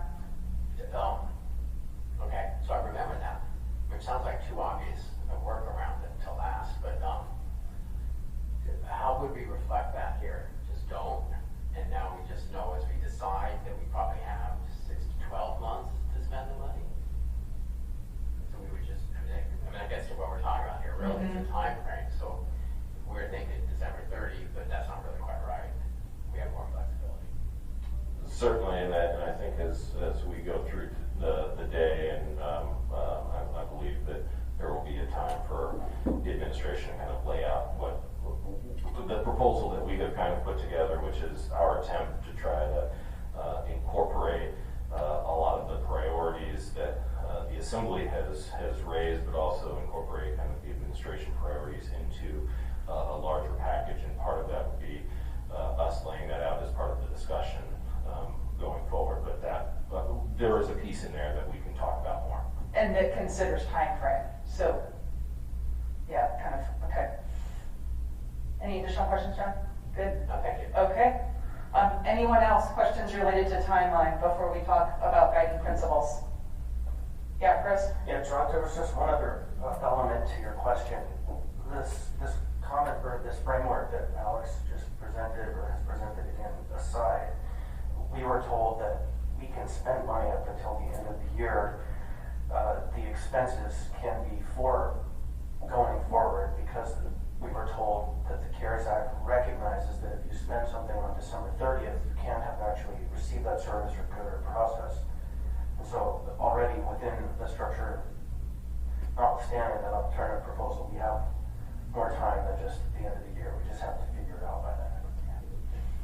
Jason or Alex, I mean, this is maybe a little bit of an aside, but in the current CARES Act package that's before Congress that they're considering, is there a piece of that looks at an extension for these funds? So is there a possibility that we may see an extension on the December 30?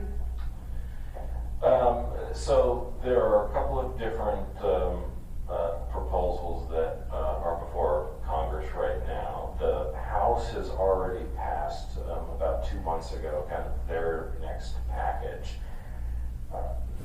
That did not extend any of the time frames on the CARES package of the funding.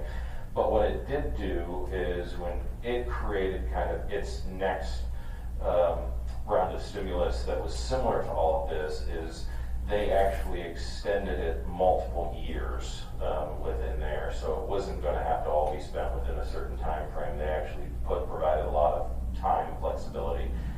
The other package that was introduced this week by the Senate Republicans, while it does extend some date deadlines on some aspects of the underlying CARES, I still have not found the actual extension for this pot of money that we are talking about.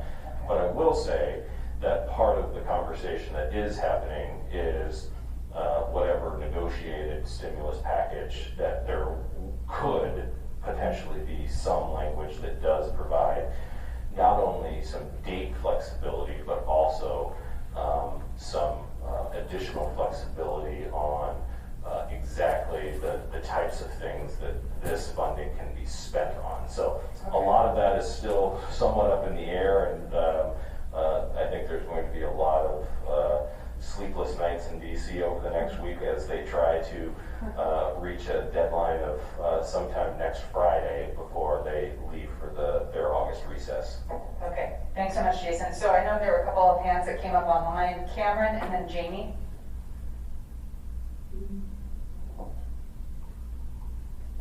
Cameron, you might be on mute.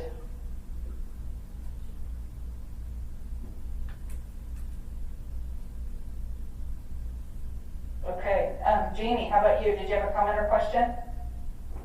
I do. So I'm a little bit concerned about the $40 million that was suggested to put on the side. I know that's kind of a roundabout number, a roundabout figure. I know people are in need. And if we hoard money, in my opinion, and put it on the side, that actually could hurt folks who actually need more help than what we're giving them. And I think that being able to dole out that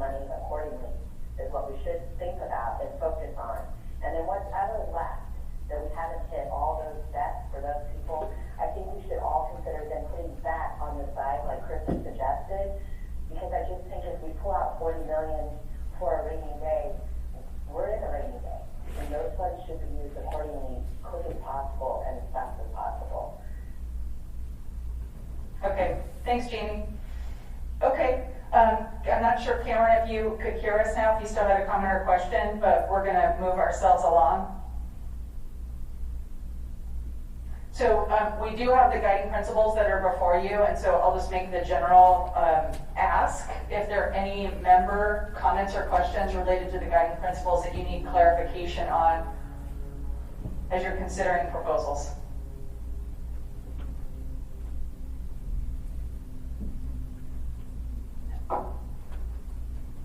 Okay, Molly, do you see any hands online?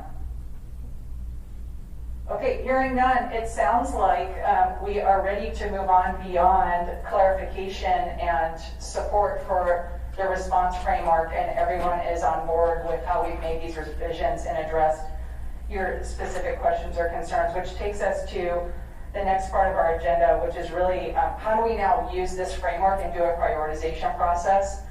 So the item that we did want to share with you is that we have, to the desire that we heard on the July 17th meeting, that there were assembly members that wanted to be able to communicate to the public the big picture version of what the priorities are and what the allocations look like, and then also the desire for details, that we have done a first pass at looking at coding your proposals that you shared with us last time. And that's this detailed spreadsheet. We don't need to look at this right now. So that's a lot of information. So let's instead look at how we took those various proposals and coded them by the priorities that you've just agreed to. And this is not the correct. We want to look at the, if you can go up, Molly, and show us the, yeah. So this is not the new proposals. Yep, oh, I'm sorry, you're right. Okay, so using the coding, so again, recognizing the desire for how you take all this information and share a big picture back with the public, we've used the coding that you agreed to earlier in terms of priority areas and sort of started to categorize the different proposals. And this is what that pie looks like currently. So we're you to communicate to the public. And we use the $40 million as a starting point for the contingency fund, and then you can see those areas that follow in terms of kind of equal slices between economic stimulus, family support, and housing and homelessness. And then you see public health and safety. The color's a little bit hard to see here in the key on the right, but public safety, health and safety is your $12 million, or about 5%. And again, this is all of the new proposals that were shared, so were we to move forward, and this exceeds the amount that you have available to you, but were we to move forward, you can see that number over there on the left, the $236 million. And this does include now, per Forrest's recommendation, it does include the $12.5 million for the 3 new units. That this is roughly what that allocation would look like by priority area. So the question becomes to you as we get into the details and start to think about the specific proposals, is this the right distribution for how you would like to see, how kind of envision percentages of how these funds would fall to these different priority areas? Or do you have a different vision in mind for, once you get down to the details, is there a place that you want to land with family support, for example, or a place that you want to land with economic stimulus? So again, this is that big picture piece. It is not 100% accurate because it's a first pass at coding those proposals and getting an idea of how they fall into those different priority areas. So this is going to likely change very quickly with specific discussion about specific proposals, but at least preliminarily, this is what things would look like were you to fund all of the proposals that have been brought forth. Now, we should also note that there were 2 or 3 different child care related proposals that were part of this package. There were definitely some redundancies and overlap. So that's part of why you might be seeing this picture look the way it looks right now. And so if you, as you again start to consider the question before the assembly, is there an ideal version of where you see the allocations landing and a percentage that you would want to be at? And I'll ask you the first question, so there's that, and then the question related to that is, would it be helpful to right off the bat, before we go into the detailed discussions about proposals, would it be helpful to identify contingency fund amount as a starting point? So I'm happy to take any questions or comments. Yeah, go ahead, Megan, and then John, and Forrest. I think it'd be a good idea to set this aside now and not do this at all, because it's gonna so radically change, especially since we've refined our proposals probably significantly, that this is a distraction, I think, from getting to the meat, and we haven't yet. I mean, I'm really anxious and want to see the administration's proposal, because we've not incorporated that at all at this point. So I would rather just move on and see what the admin has, so we have some time to digest that, and then get into the details. Okay, great, thanks, Meg. John, and then Forrest. Thanks. So a little concern here is we have public health and safety is just a sliver of it. But, you know, if I were federal government seeing how they think we're spending the money, in fact, we're going to show that we put a whole bunch towards our first responders. And they'll go, wait, these don't jive. So something's off. So it's almost like you need a huge thing with public safety, and then we'll have a separate graph that will be what will, paid for with fund balance created by using public, the CARES Act for public safety. Right. But I mean, we're looking at Alex and Jason. I mean, it's just, if someone looks, the federal government says, what are they doing with CARES Act money?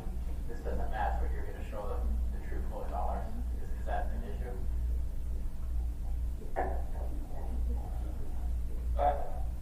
No, I don't necessarily think anyone seeing this would cause any issues with what we will officially report back to the state. I don't believe, and Alex can correct me if I'm wrong, I don't believe we have any reporting requirements to the federal government with this money.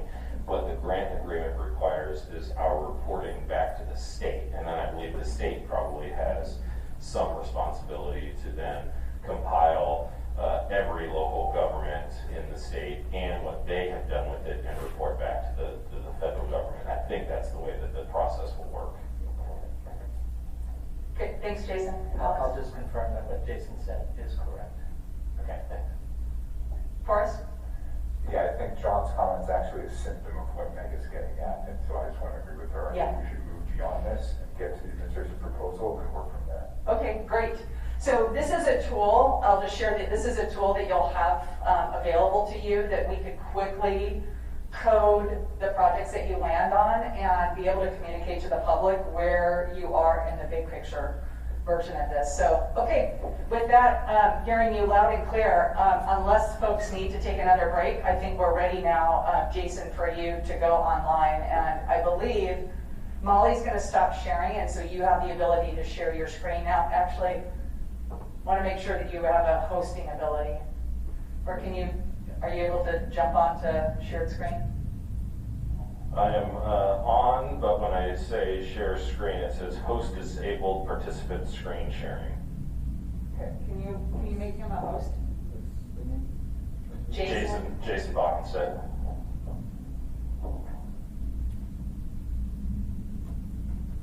And if that means you have to decommission us from host status or something, then please do.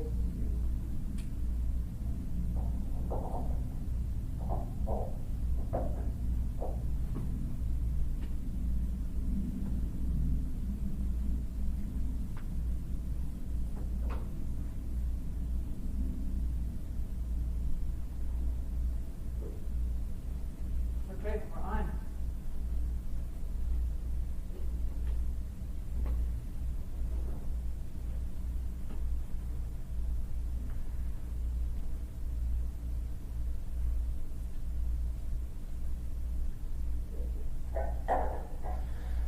And as soon as we're done, I can also certainly email this around to the members so that it's a little bit easier to see. But essentially, what we did is created an Excel spreadsheet, and I'll just kind of go from top to bottom. Across the top, you'll see kind of first payment in the award of the Coronavirus Relief Fund, and what the estimated payments are for payment 2 and 3, and all the way on the right-hand corner is the total amount that we would expect to receive, which is a little over $156 million.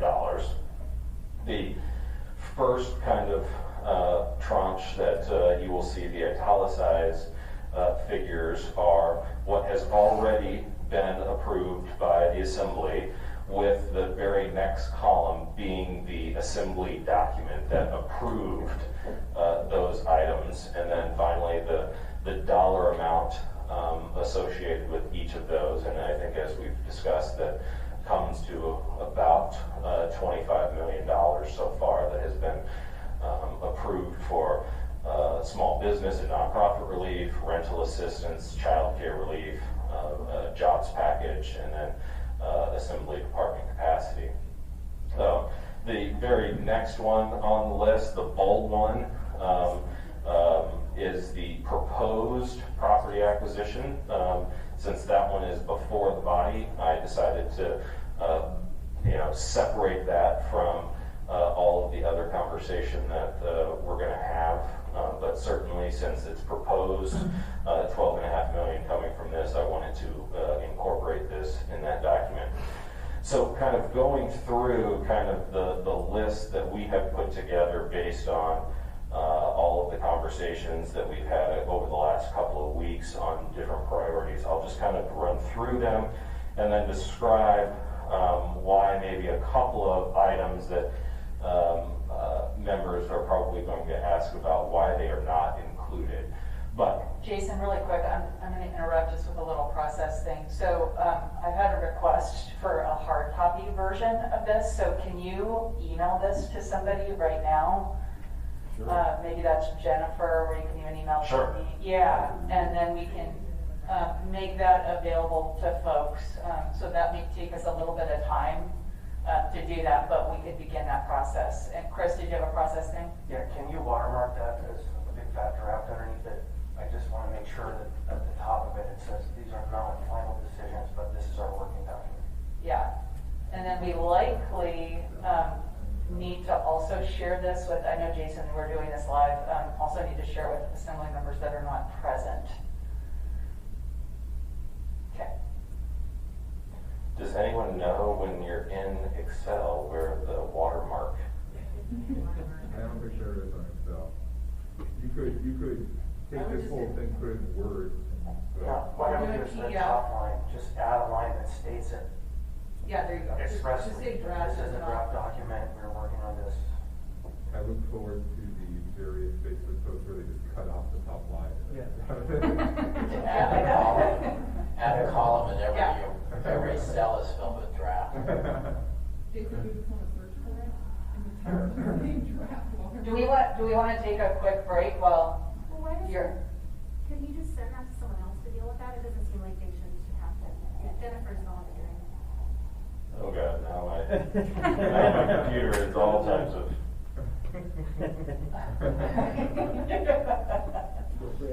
Don't put your personal email up there. Yeah.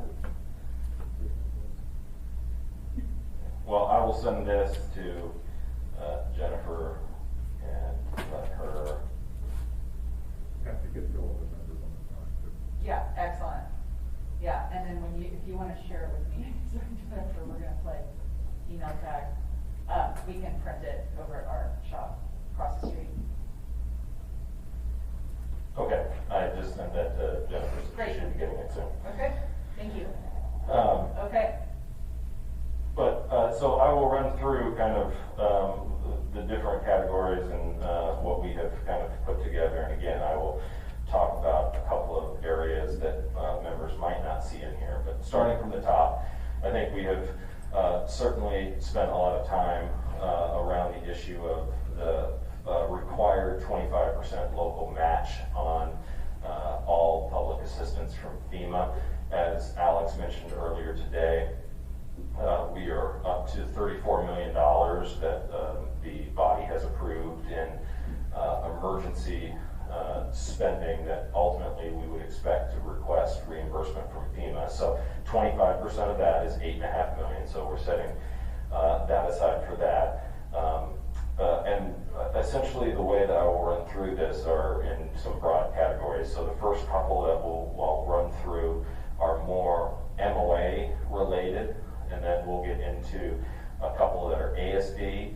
Then we'll get into what I think most of us would consider jobs packages, projects or things that would actually put people to work.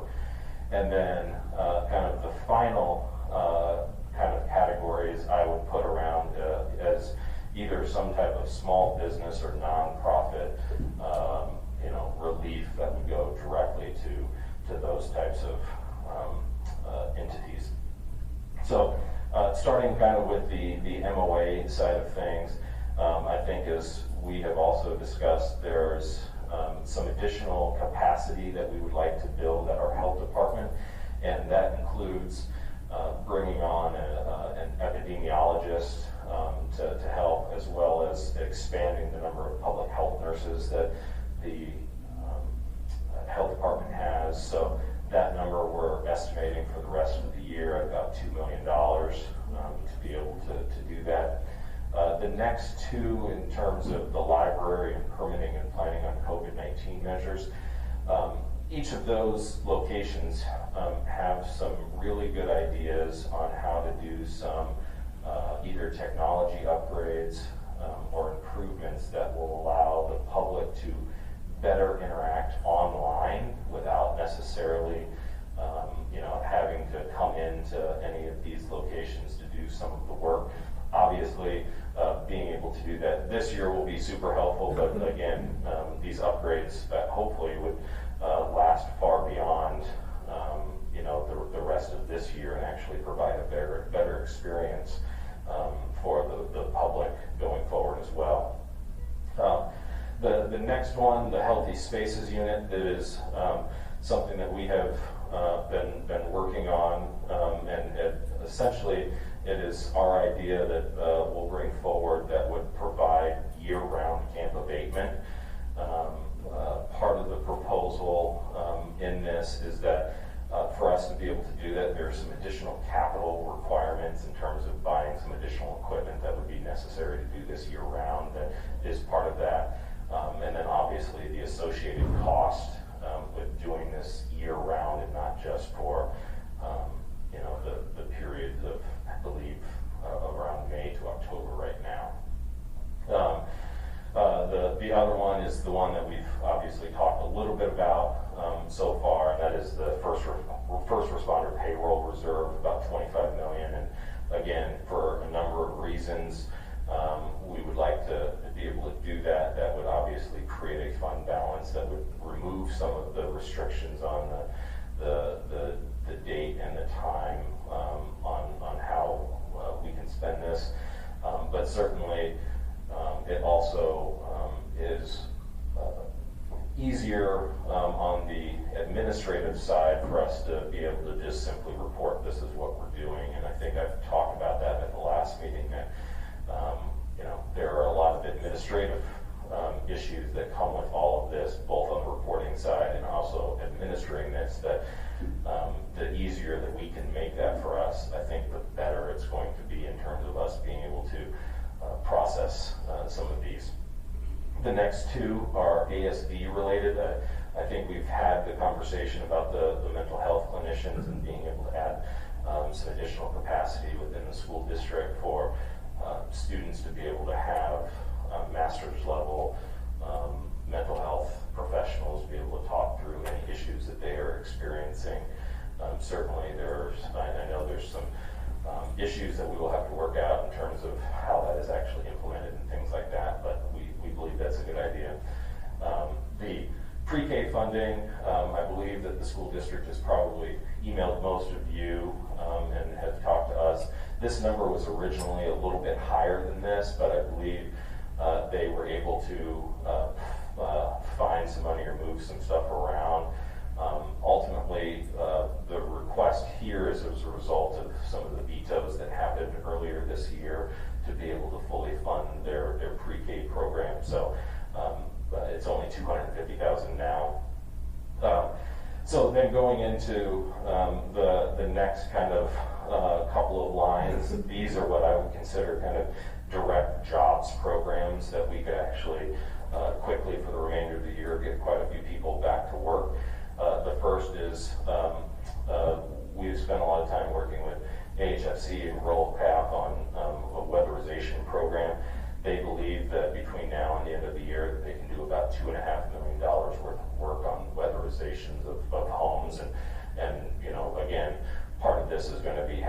discussion about, which homes do we target, where, things like that, but certainly $2.5 million would go a long ways towards providing some good weatherization. There is a request that I believe most members have also received about the need to build a new health clinic in Girdwood.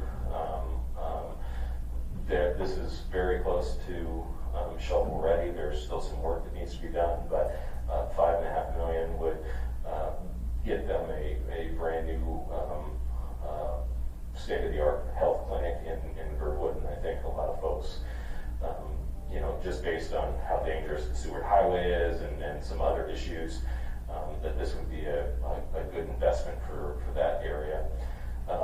Again, there's an additional kind of public lands jobs program that, similar to what the body has already approved, that the first package was mainly the Anchorage Bowl in terms of projects. So there are some additional projects that we've identified in the Eagle River and Girdwood area that we could do.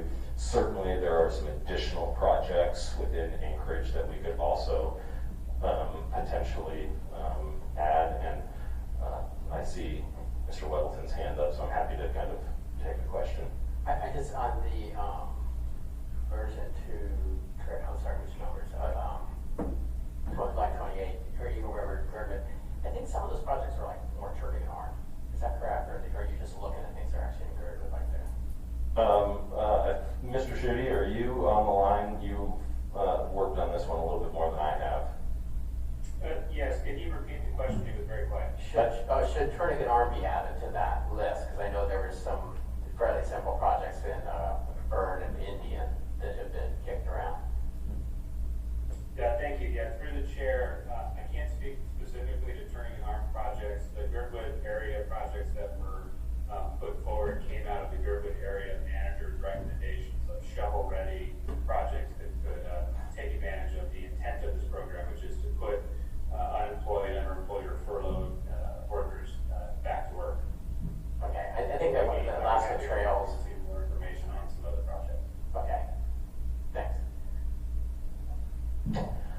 And so moving on, the Renewable Energy Jobs Program, we have spent a lot of time as a result of having our Climate Action Plan approved, looking at additional buildings that are municipally owned that would be able to have solar panels installed on them that ultimately would reduce our energy costs and in the long run would begin to save the municipality money. So we've identified a number of projects that we believe that we can do that on and do them this year.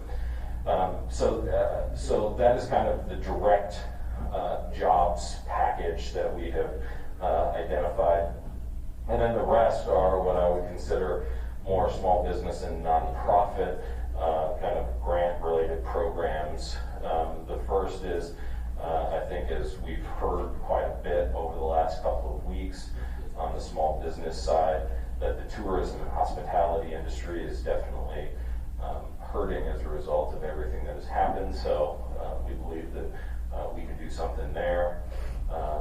Visit Anchorage has also spent a lot of time, I think, sending some different proposals to the body and the administration on how they are envisioning figuring out how are they going to start remarketing and rebranding coming to Alaska in the age of COVID. So there's some set aside there. On the nonprofit stimulus side, we've learned that as kind of the small business and nonprofit grants that we've put out there, that for various reasons, nonprofits haven't been as successful in applying. I don't know if that's more messaging on our part, but certainly there are a lot of nonprofits throughout Anchorage that are certainly struggling. So we're interested in providing some grants there. A small dollar amount that I believe folks have talked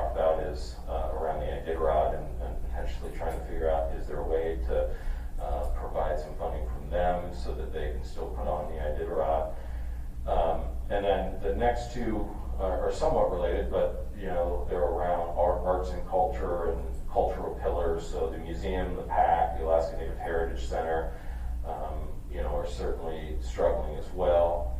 And then the final one on this list is, I believe, also they have emailed kind of a proposal to the Assembly, as well as around the Covenant House and their ability to have a shovel-ready project ready to be able to expand the number of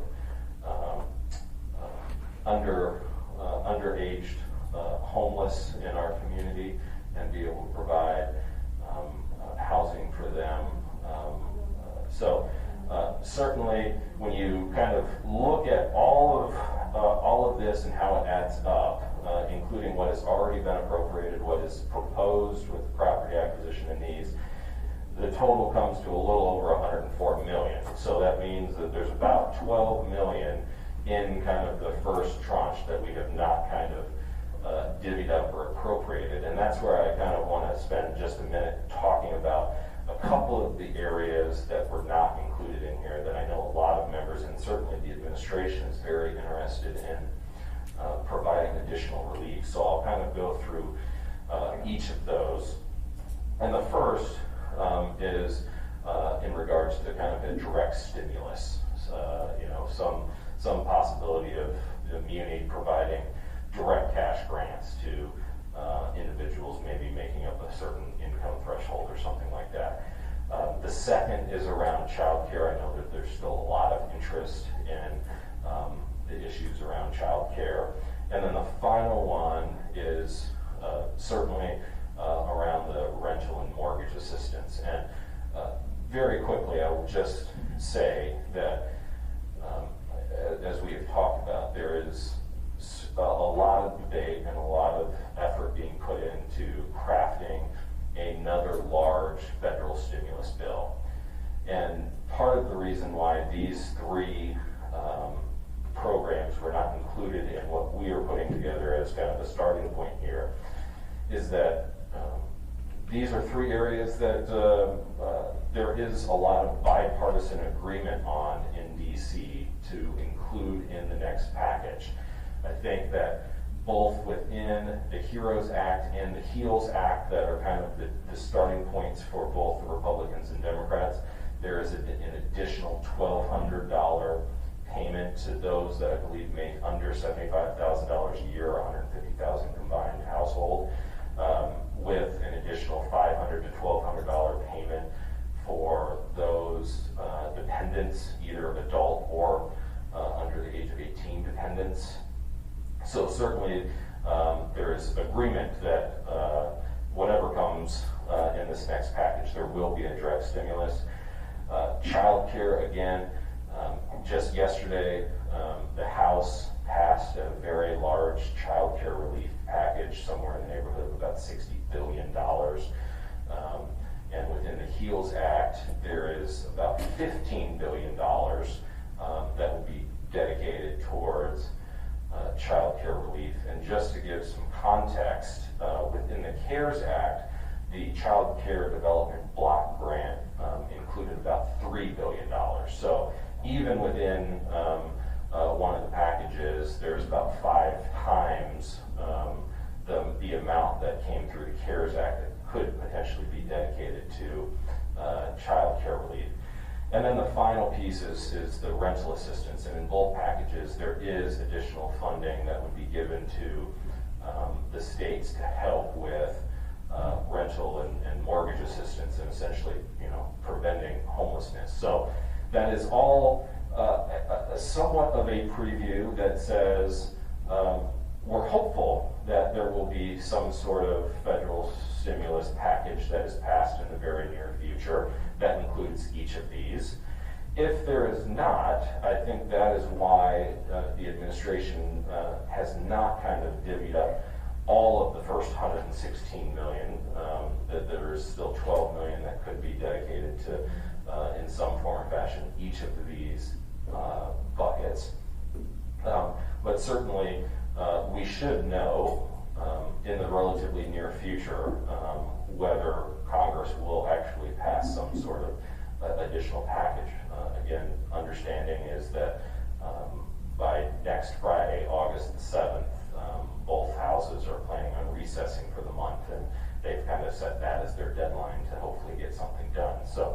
should know in the relatively near future if there will be additional support kind of in these areas. And I would just say that if there is something that is passed, I would expect that there would also be some additional amount that would come to state and local governments as well, that would only increase the amount that we have already received.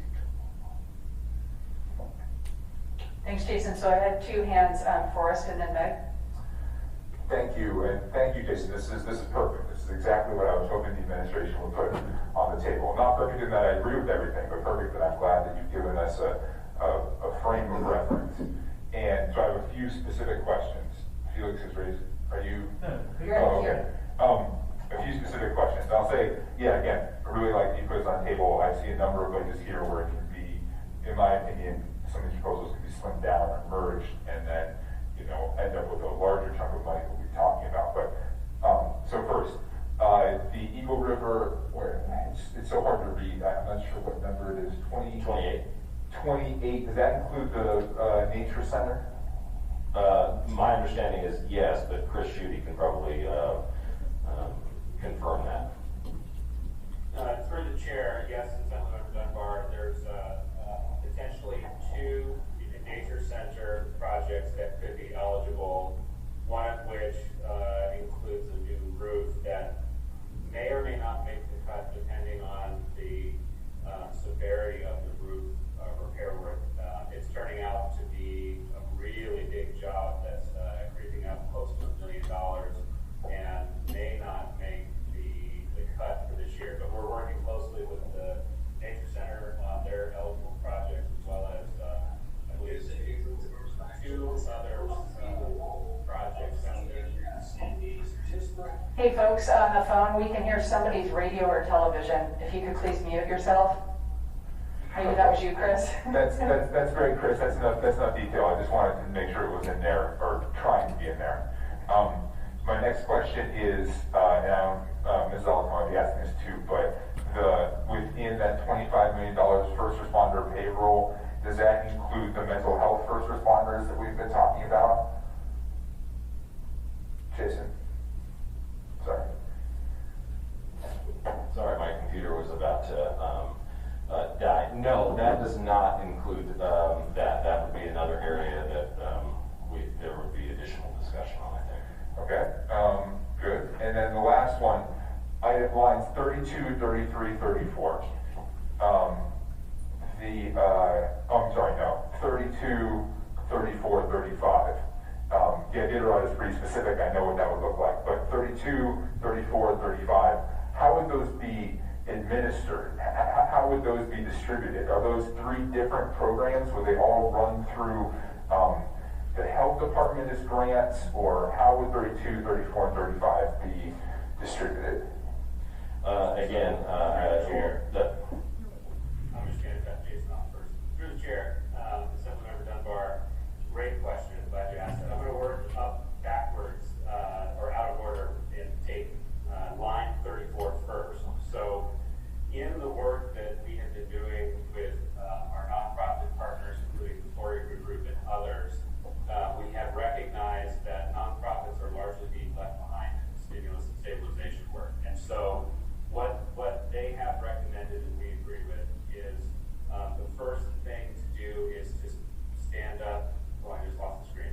We're pulling it up. We're stealing it from Jason onto our screen share so we can just make the numbers bigger and then let Jason's laptop get recharged. So, Molly, you need to go down. And Molly, you scroll down, please. Go back to lines 34, etc. Thank you. So the first order of business is on the cultural pillars of stabilization. And what this is about, Assemblymember Dunbar, is that all of the arts and the majority of the arts and culture institutions look to those 3 facilities as pillars of the not-for-profit arts and culture community, and that the success of those, the continued stabilization and the success of those facilities is ultimately what can help maintain the arts and culture community in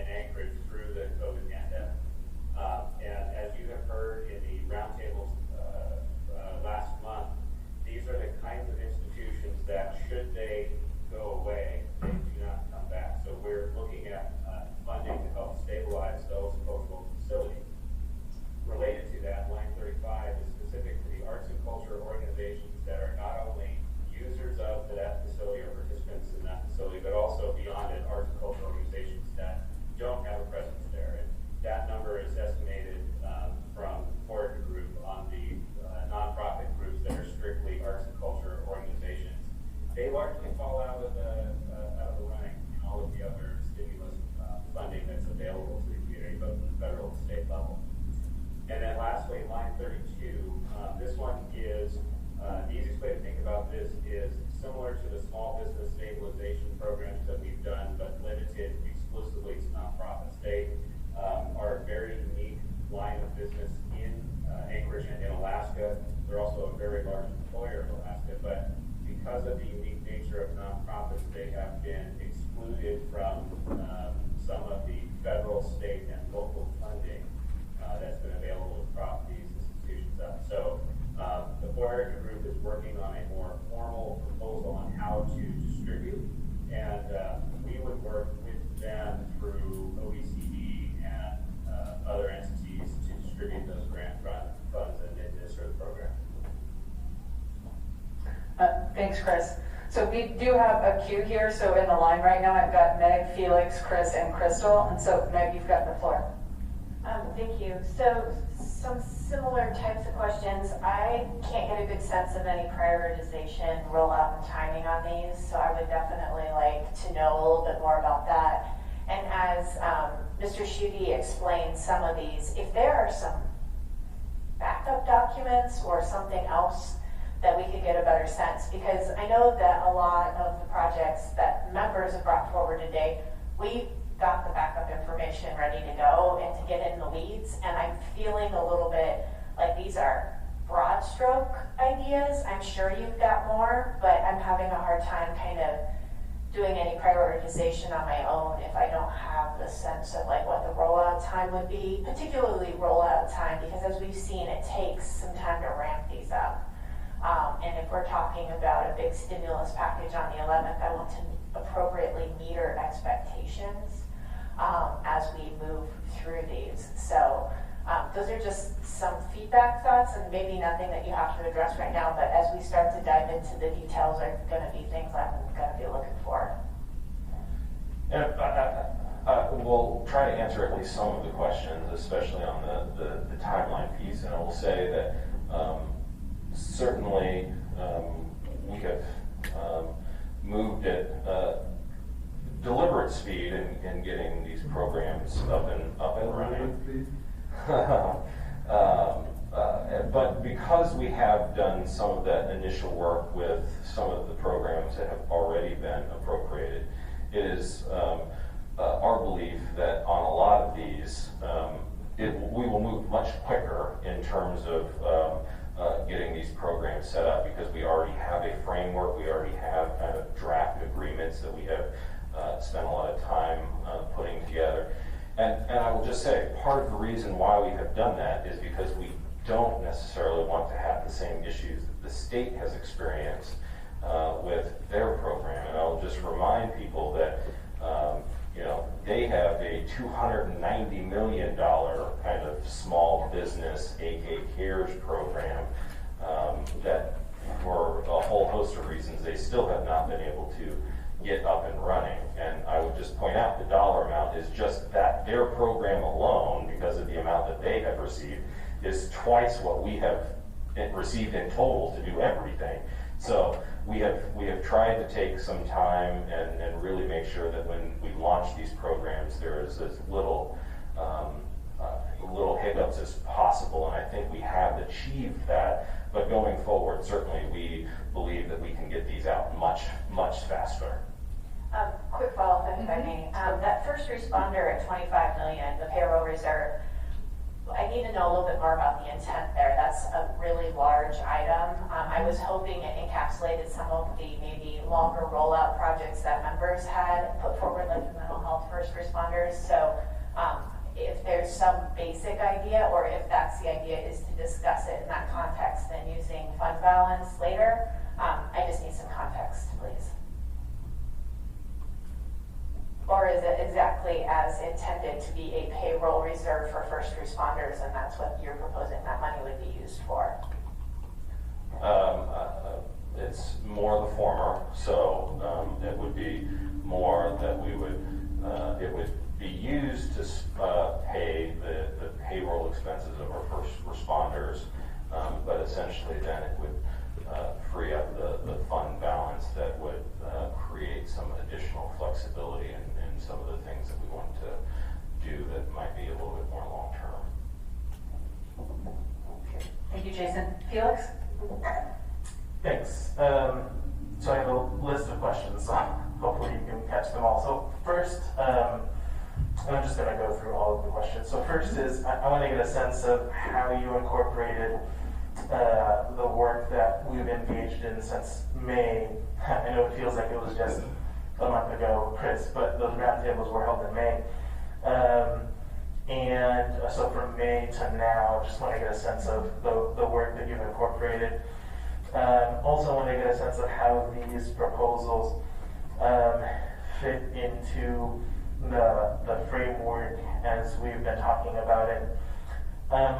On the AHD capacity, I want to try to get a better sense of how that differentiates between the expenses being used right now that are FEMA reimbursable. Also on that AHD capacity, I want to get a sense of how that rolls into the future, so 2021 budget and onward. Want to hear a little bit more about this Healthy Spaces unit. I didn't quite get everything on that. On the jobs program, I wanted to get a sense of how these programs, which I believe there were two of them, one was a public lands and then a renewable energy, how you are incorporating pieces of equity into that. And in particular, I think it was Meg that brought up the idea of how are these jobs program being translated into individuals who have disabilities, etc.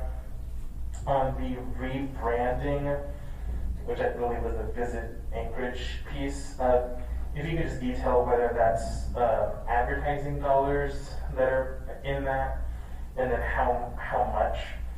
And then on the Iditarod piece, there's been sort of a lot of sort of back and forth about whether that is an allowable expense. So we'd love to get probably Alex's thought on that. And then on, as a follow-up to Meg's question, which I also had on my list, so if the idea is that that 25 million turns into fund balance, then when would, so how does that get incorporated into all of these other ideas that we have? Because it looks like right now you don't have any proposed ideas for the second and third payment, which roughly equals the amount of the contingency fund. So I'm just curious, that 25 million is just a lot of money without any real idea of where we're going to be spending that. That's all I had. You might have to repeat a number of those, Felix. That's all. Yeah. I will try to run through as many as I can, and certainly there will probably be need for additional follow-up over the coming days and into early next week. But I will say that in terms of how we put this together, I mean, we spent 7 hours 2 weeks ago, and we have this entire list of project ideas. And while certainly there are some broader categories in here, the administration certainly believes that a lot of the ideas that were in this document will be incorporated into some of these larger projects. So part of what we have tried to do is put together a package that will move the conversation forward for today and into next week, but also a package that hopefully will get as much broad support from the body as we possibly can. We'd love for whatever package is put together on August 11th to be passed unanimously, because I think that what we're trying to do here is both provide additional jobs within our community, but also helping to stabilize some of the other sectors that we have been spending a lot of time on. So running through some of the other issues, Certainly on the AHD capacity, we have talked quite a bit about the need for additional public health nurses there, and the need that we have seen to have an actual epidemiologist that can help us really crunch the numbers on everything that we're seeing within our community. We're currently relying on a lot of others from the state and the private sector to really help us with some of that. So we wanted to bring some of that in-house. And certainly, this is probably the one area that obviously has long-term ramifications as well, and what that means for additional expenditures that will be needed in our budgets going forward if we want to keep that same level of capacity. But again, I think over the last 6 months, we've seen how important it is to make sure that we have a health department that can respond to all of these issues going forward. So that is part of that one. The Healthy Spaces Unit, that is a proposal that would obviously provide year-round camp abatement, and there will be more information forthcoming here on that. And if it's not available today, it will definitely be available early next week for folks to kind of be able to see and look at. So what were the... You're doing pretty good. Those are all. So next is the jobs programs and the equity piece built into that. Certainly, and I might phone a friend and ask if Chris Schutte is on, because I do believe that some of that might be incorporated in some of the public lands one, but I'll see if he's online and can talk about that. Yeah, through the chair. If I recall the question was, to what degree are any of the jobs programs being proposed by the administration taking into account workers who may have disabilities? And I have to say that that is not necessarily reflected in the public lands jobs program B2, because again, these are just what we call manual labor style projects. But I do think that there's room to improve the program or programs. So perhaps offline, we can have a discussion with Assemblyman Rosales and identify the ways that we can incorporate that outcome.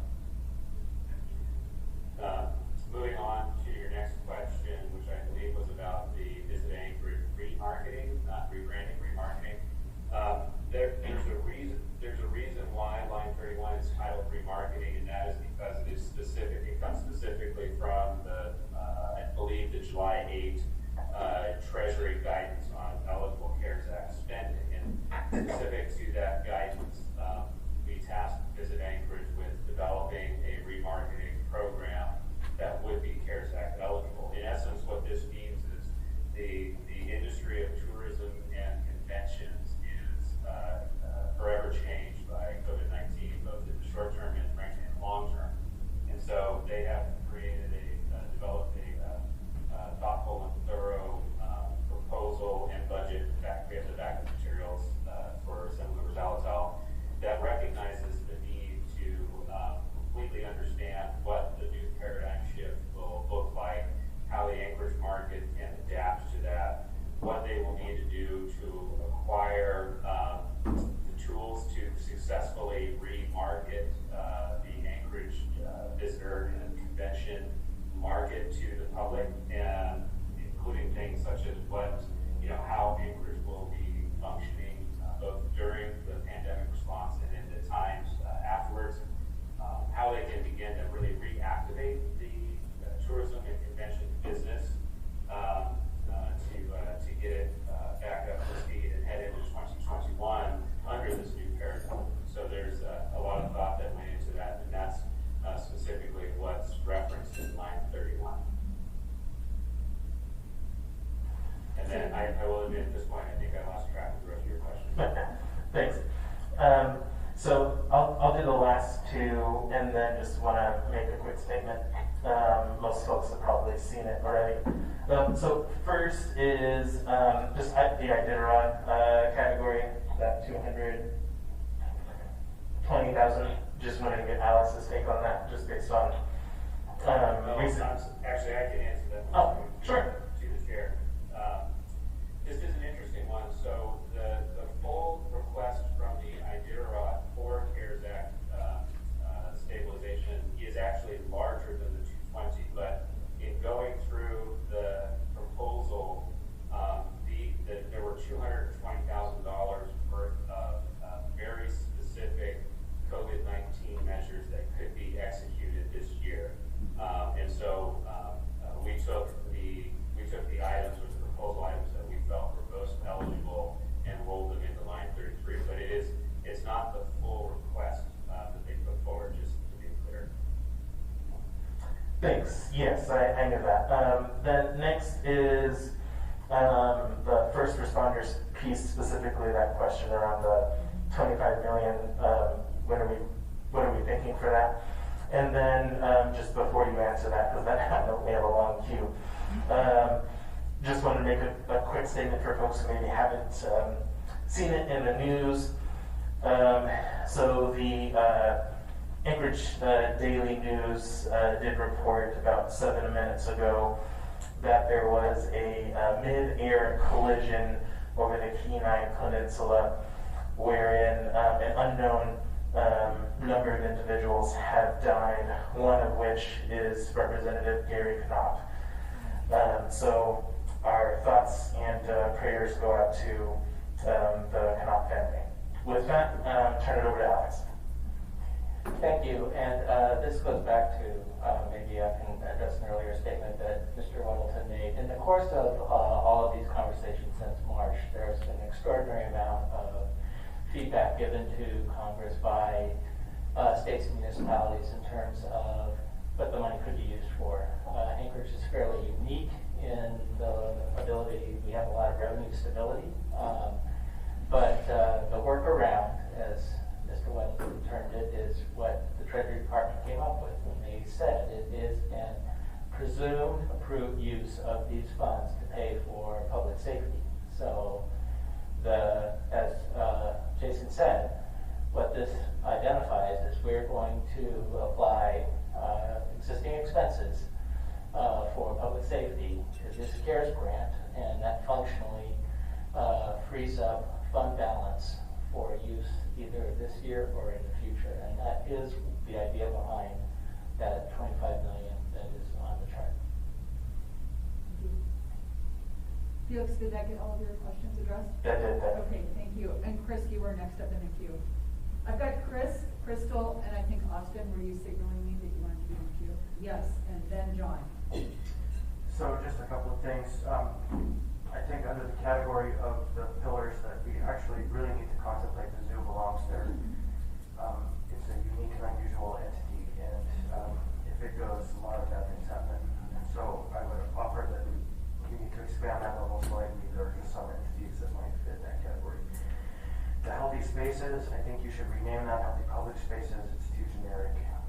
And then finally, dovetailing off of a tiny fraction of what Mr. Rivera said, the priorities, I think we should fill in as a column on a break, just so that we can see the broader categories that we're fitting these into. That way we can start to hone them into the packages under those topic areas so they fit our goals. So thank you.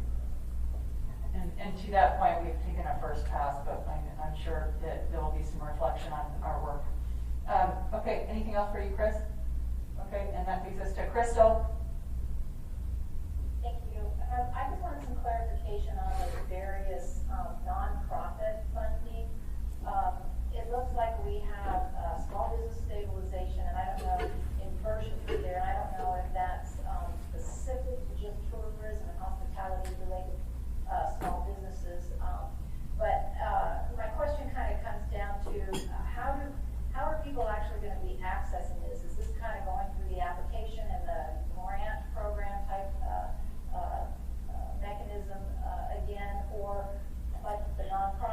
this, would these be direct appropriations of to specific organizations?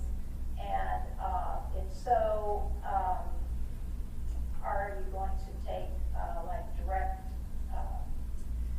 recommendations from those or requests from those entities? Like if somebody says, oh, I need 150,000, and somebody says, well, I only need 20,000. I mean, anyway, so just can you talk to me a little bit more about those different pockets and how that relates to how nonprofits would actually get those funds? Particularly, I'm thinking about the 501c6s that we've recently included on the eligibility for the small business stabilization funds. So anyway, how would, if somebody's looking at this for, I'll be specific, the Chugaki River Chamber of Commerce, where do they fit into this kind of funding potential? Yeah, through the chair, great questions, Assemblymember Kennedy. So first and foremost, one of the reasons that we have, that was recommended to us and we agree with, separating out nonprofits directly for a grant program, and that's what it would be a grant program. We're not interested in a loan program for nonprofits. One of the reasons we did that is because so many nonprofits, whether it's because of their IRS designation or the unique nature of a nonprofit where it may only have one employee but could have a multi-million-dollar budget because of its business model, many of them fell through the cracks and were ineligible for the $1 million pilot program. And so you may recall during one of the assembly meetings when I gave a brief update on the usage of that program, there was an abysmally small number of nonprofits that applied and made it into the selection round. We have determined that that's largely because the grant program as it was designed initially didn't cater to the unique nature of nonprofit businesses. So as implemented in other communities across Alaska at the recommendation of the Oracle Group and Municipal League, we're looking to create a nonprofit specific grant program that would have very low barrier criteria for eligible nonprofits of all IRS designations to apply and receive that grant funding, and in a way that we would differentiate our program from some of the other programs that are out there for nonprofits. For example, the Community Foundation has money that it's distributing throughout the state.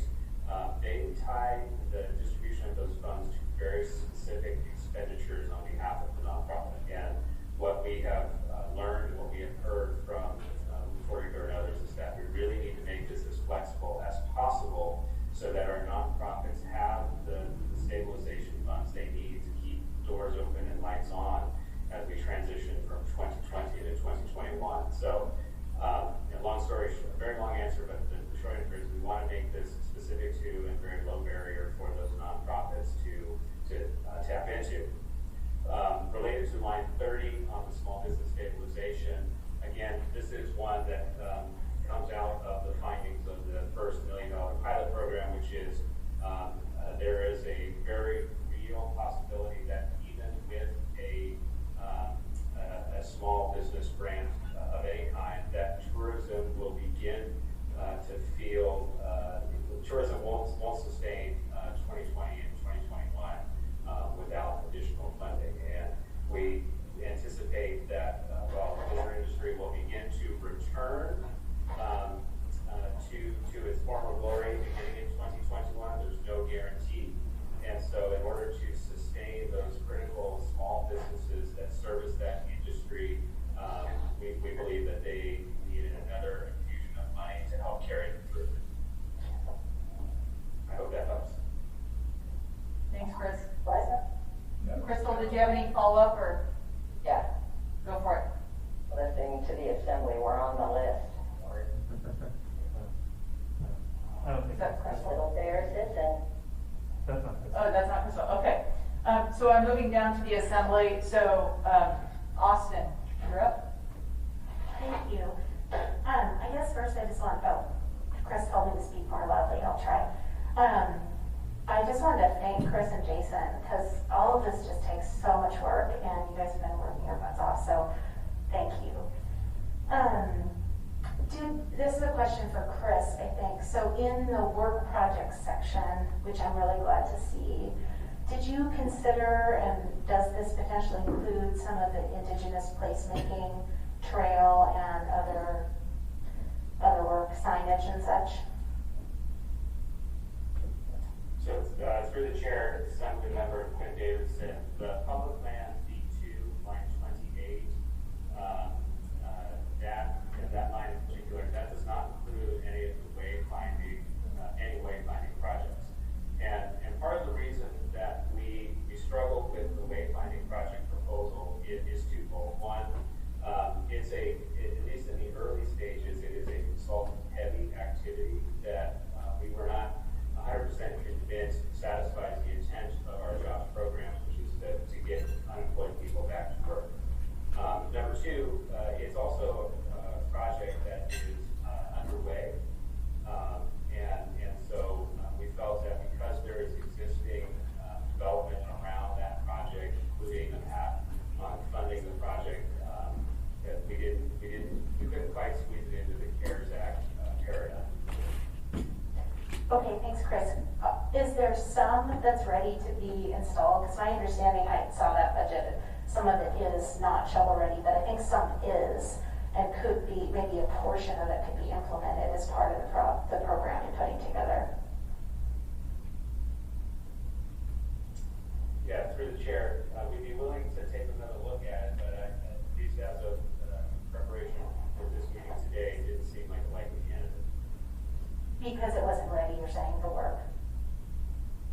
Correct. Okay, thank you, Chris. And then I have a couple more questions that came forward.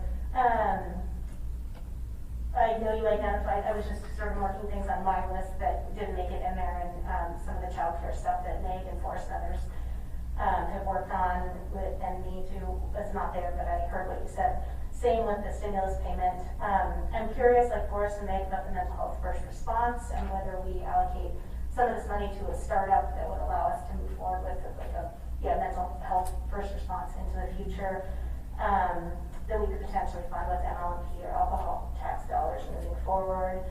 And one thing that I didn't see on there that I know there's been some discussion around was the assisted living piece.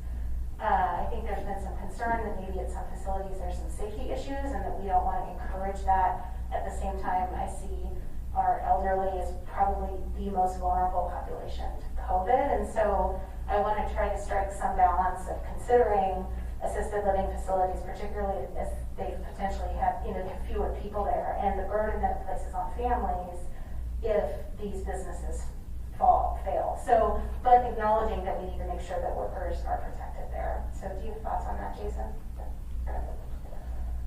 Certainly, I think would welcome that conversation. I think we have received some of the same requests that I think members have. I will come back to the fact that what we are trying to do is put together a proposal that tries to help as many people as we can. I don't think our $156 million is going to be able to help everyone. So we're making some hard choices, but certainly open to the conversation about what that would look like. To your what was your first question? I think Chris answered that. So it's basically just about why assisted living is not there. Is there a way we could design a program that would ensure safety and appropriate actions at these facilities, but still protect the elderly? I remember actually your other one was about the mental health first responders, and certainly the administration is very interested in that. I think we are still trying to work with all of the different interested parties and trying to figure out what type of investment would be needed from the municipality. So certainly very, very interested in doing something there. But I would just say that at least from the administration's perspective, we might need just a little bit more time to ultimately figure out what all of those details look like. And I know a number of members on the body have also been involved in some of those conversations with Mental Health Trust and others that are interested in doing something around the mental health.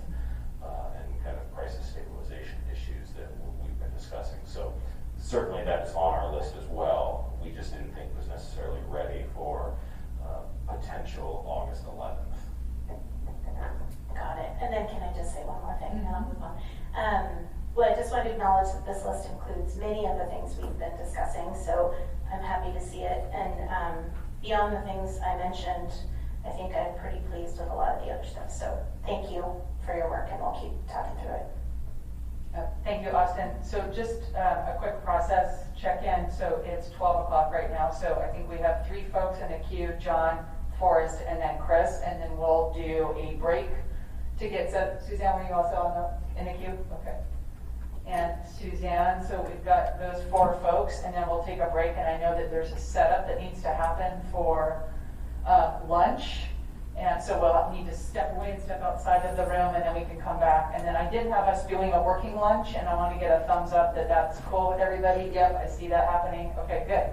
So with that in mind, John, you've got the floor. Well, thanks. I guess 2, and I was distracted, so I think at least one may have been answered. But on the health department capacity, $2 million, maybe flesh that out a little bit. Like, we're looking at, we do set up homeless shelters and stuff like that. I think they need more capacity for that, and if that's included there, but more on that. And then on this $25 million for public safety, it almost seems like that's kind of our contingency, matches the contingency fund. I mean, that's for money spent later that we don't know what to do with now. And if that's correct, can we make it, how flexible is that? Can we make it 40 million if we think that's better than 30 or whatever? Can we change that number? I think you're mostly right on that one. I mean, we can certainly change that number a little bit. On your first question in regards to HD, yes, essentially the different categories that we are envisioning here are some additional public health nurses, an epidemiologist, and then certainly, as we have discussed, being able to manage a potential multiple contracts in relation to the purchase of additional facilities. There would be a couple of additional positions that AHD would need. But again, I don't want to say that that's what we're hiring until the body actually takes action on the underlying property acquisition piece. So that's why I've tried not to say that we will be hiring for those positions, but there is a dollar amount that is associated that if ultimately that does not get approved, that number would be reduced by the appropriate amount. Okay, perfect. Thanks. Thanks, John. And that takes us to Forrest. Thank you. I've got 2 comments and 2 questions. Quick comment, for those that didn't see, the mayor just issued EO 15, goes into effect on Monday. Reduces indoor gatherings to 15 people, closes all bars and nightclubs, and closes all indoor dining for restaurants and breweries. So, okay. Next comment. In regard to the federal government, and this is something you and I have already had a brief conversation about, Jason, but the idea that there are these other acts coming that might have direct stimulus, that might have rental assistance, that kind of thing. It is my position that we shouldn't rely on that we shouldn't let that drive our current decisions too much, both because we have no idea if things are actually going to pass the federal, the Congress, even if they say it's likely. And second, because I think, as Ms. Alcott and others have pointed out in the past, it takes a while for these funds to roll out. So, for example, I'm going to advocate for more rental assistance. It might be the case that we've approved rental assistance, and but then they pass rental assistance. And so I'm hoping that we have the flexibility, this is the question, we have a flexibility then to use those funds from the latter act to fund the rental assistance program, and then free up some of these earlier funds which are not specified. Is that possible? I'm probably going to give a very lawyerly answer on that, and we'll say it depends. The way that the current CARES Act interacts and the guidance that has been put out is that if we used any of CARES Act dollars, so say, for example, say we use $1 million for something that is ultimately FEMA reimbursable, but we pay for it now. Based on the guidance that is out there, we no longer have the option of getting it reimbursed through FEMA. If we spent it with the CARES, we cannot then go back and say, well, we want it reimbursed and then we'll use the million somewhere else.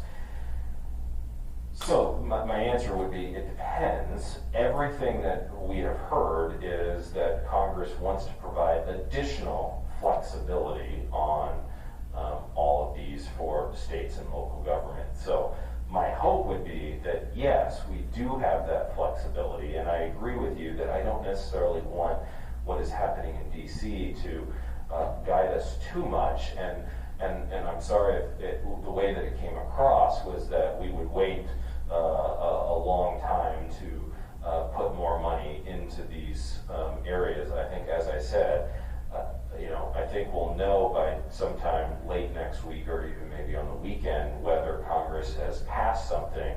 So there is always the possibility of some sort of floor amendment during debate on August 11th. But at the very latest, there would be the second meeting in August where we could potentially, if Congress didn't act, appropriate. And that's kind of one of the reasons why we didn't necessarily put all $116 million into the proposal and kind of set aside about 10 or 12 million so that we could have those types of conversations based on what happens over the next week.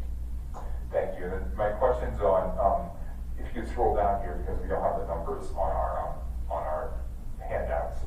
But for Mr. Schutte, $290 million has been put forward by the state, and most of it has not been distributed. But it was intended for small business grants, and I believe nonprofit grants as well, but I'm not sure if that's right or not. But for lines 30 and lines 32, that $290 million that the state had put forward, could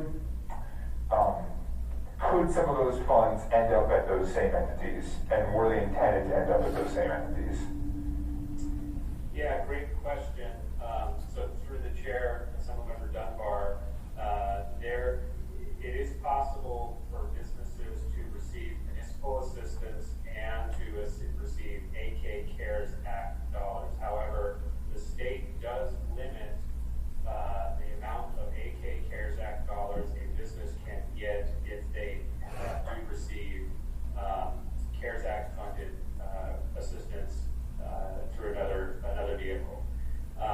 What we are seeing on the ground and hearing from both the state and the program administrator for AK CARES is that it's a very bumpy road to navigating the rules and requirements in the application process for AK CARES funds. And I think there is a genuine concern and a legitimate concern that many of the small businesses that make up the fabric of the Anchorage community involved in tourism and hospitality won't make that cut.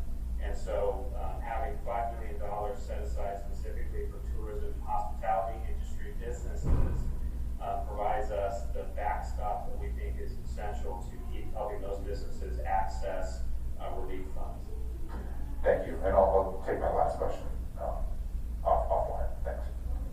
Okay, thank you, Forrest. Chris, you're up. Thank you. Just a brief informational item that I have a list that was provided to me yesterday of 500 roughly assisted living homes in Anchorage. And so anything that we approach that question with should be generally applicable, and we should figure out a way to be fair and equitable. Thank you, Chris. And Suzanne? Thanks. And thanks, Jason, for sharing this list with us. Apologies if you covered this. I was distracted actually trying to find some details on some of the other proposals I was working on. So two things.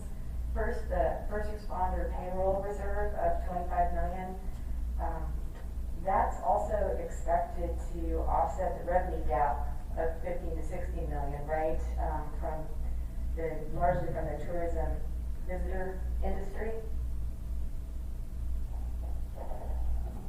That is certainly one of the ways that the Treasury guidance has allowed local governments to deal with those types of issues, yes.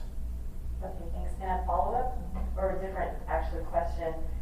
In terms of needs-based household assistance grants, is there anything on your list That would include now, like, for example, food, groceries, fuel, prescriptions, other basic necessities. I think the ERTF had made a recommendation to provide those kinds of grants. Thanks. I might either ask Chris or Alex, they are our members on the ERTF, on what that specific proposal might have been, and that might inform how I answer that. So Chris, do you have any insight into that? Through the chair, Assembly Member France, great question. There were a number of recommendations or suggested subject areas in the ERTF recommendations, and I do anticipate that you will get a follow-up statement or guidance from them on some other CARES Act spending priorities. To that one in particular, it is not reflected in here, and perhaps could be in some form or fashion. It presented a little bit of a logistical challenge in understanding how to capitalize that request. And so we don't really understand how to achieve the outcome cleanly, but certainly would be open to revisiting it with you and others if there's an interest. Thank you. Okay, so I believe that takes us to soon taking a break for lunch setup, which I believe took about 15 minutes or something like that last time. Before we do that, or after we do that, I am curious to get assembly member input on what will be the most productive next steps in this process for you. And so I think some of you are sitting here thinking about ideas. So Forrest and Meg, if I can grab your attention, because I think you guys are likely having some thoughts on what will be the most productive next step.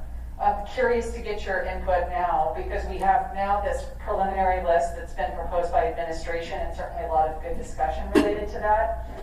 We, during the break, will take a first pass at adding in that priority column that Chris recommended, so you can get a sense of where the buckets are falling, at least right now. What is the next most productive step for you? How would you like to proceed in a way that would get you where you want to be by the end of the day? And Forrest, I see your hand. Well, imagine that we're on August 11th and the administration puts this on the floor. I think it would result in a ton of floor amendments and a really cumbersome process. So I think we should treat it a little bit like we do first quarter budget revisions. And right now, propose our own amendments to the administration and to each other. I don't think they have to be super detailed because we're just seeing this now. But if we can spend the afternoon, frankly, kind of wrangling and talking through this, maybe we can get to a package that's a little bit closer to something that won't be Max Grunberg on August 11th. Okay. Sorry, for the public, that means amended very heavily. Okay. Thanks, Forrest. And Meg? Similar, but I was thinking that maybe part of our working lunch could be where we could reconvene with our fellow members that we've worked on projects with to see if we feel like we're incorporated or not, and so we can propose one amendment, quote unquote, versus 3 different versions of it and do it as a collective. Excellent. So there's a couple of proposals on the table which seem in real alignment. Other suggestions or thoughts? Yeah, Felix? Yeah, so on top of having this printed, I'm wondering if we can get the latest version or a reprint of the framework? Not the framework, but the proposals that we reviewed last week. Or not last week, but the 17th. Yeah. Okay. Yeah, it is a big spreadsheet, so we will definitely, so that's a good suggestion. We'll make sure we include the right amount of information in that. So right now I have in front of you that you could have a revised framework, you could have the funding proposals that you presented on July 17th, and now you have a printed copy of the proposals from the administration. And then what I'm assuming is that you guys would call in those that are in the room. We'll call in relevant assembly members that are online if you need to connect with folks that are not here in person. So just a suggestion there. So right now, 15-minute break, and then to set up for lunch, and then let's look at our clocks. And Meg, do you have a suggestion, or do others have a suggestion for how much time you would like to do that reconvening in small huddles before we come back to the big group. So it's 12:15 now. Lunch is ready at 12:30. How much time do we need? 12:45, 1 o'clock? Question to Jason or the administration. How would it be best that we don't have all of us come to you right away? If there's some way to break it up or something. So a thought about that, because I have 8 proposals. I don't know how they necessarily mesh. I'm going to figure that out. I'm going to work with my colleagues. Do we just want to keep it assembly based and then just have the administration respond, or do we want, like, there's a little bit of that dance there. I just want to be mindful of our time, and that, I mean, Jason and Alex are here for the administration. They may need to get in touch with some of the folks online. Yeah, and so I think just as relevant questions come up that you guys are participants in this discussion. So my understanding is like it's a discussion between the Assembly administration, and we can keep that as organic as possible, but also focused. Okay, Jason, I don't know if you had any specific thoughts on that? I'm happy to, be available for folks to kind of come, and I'm sure Alex will be sitting right here next to me to answer those types of questions if they want to come in waves. I'm obviously been a super popular person over the last couple of weeks, so happy to continue that. Okay, great. So maybe that's also helpful in terms of time. I might throw out that suggestion again. So are we good to convene at 12:45, 30 minutes, 1 o'clock?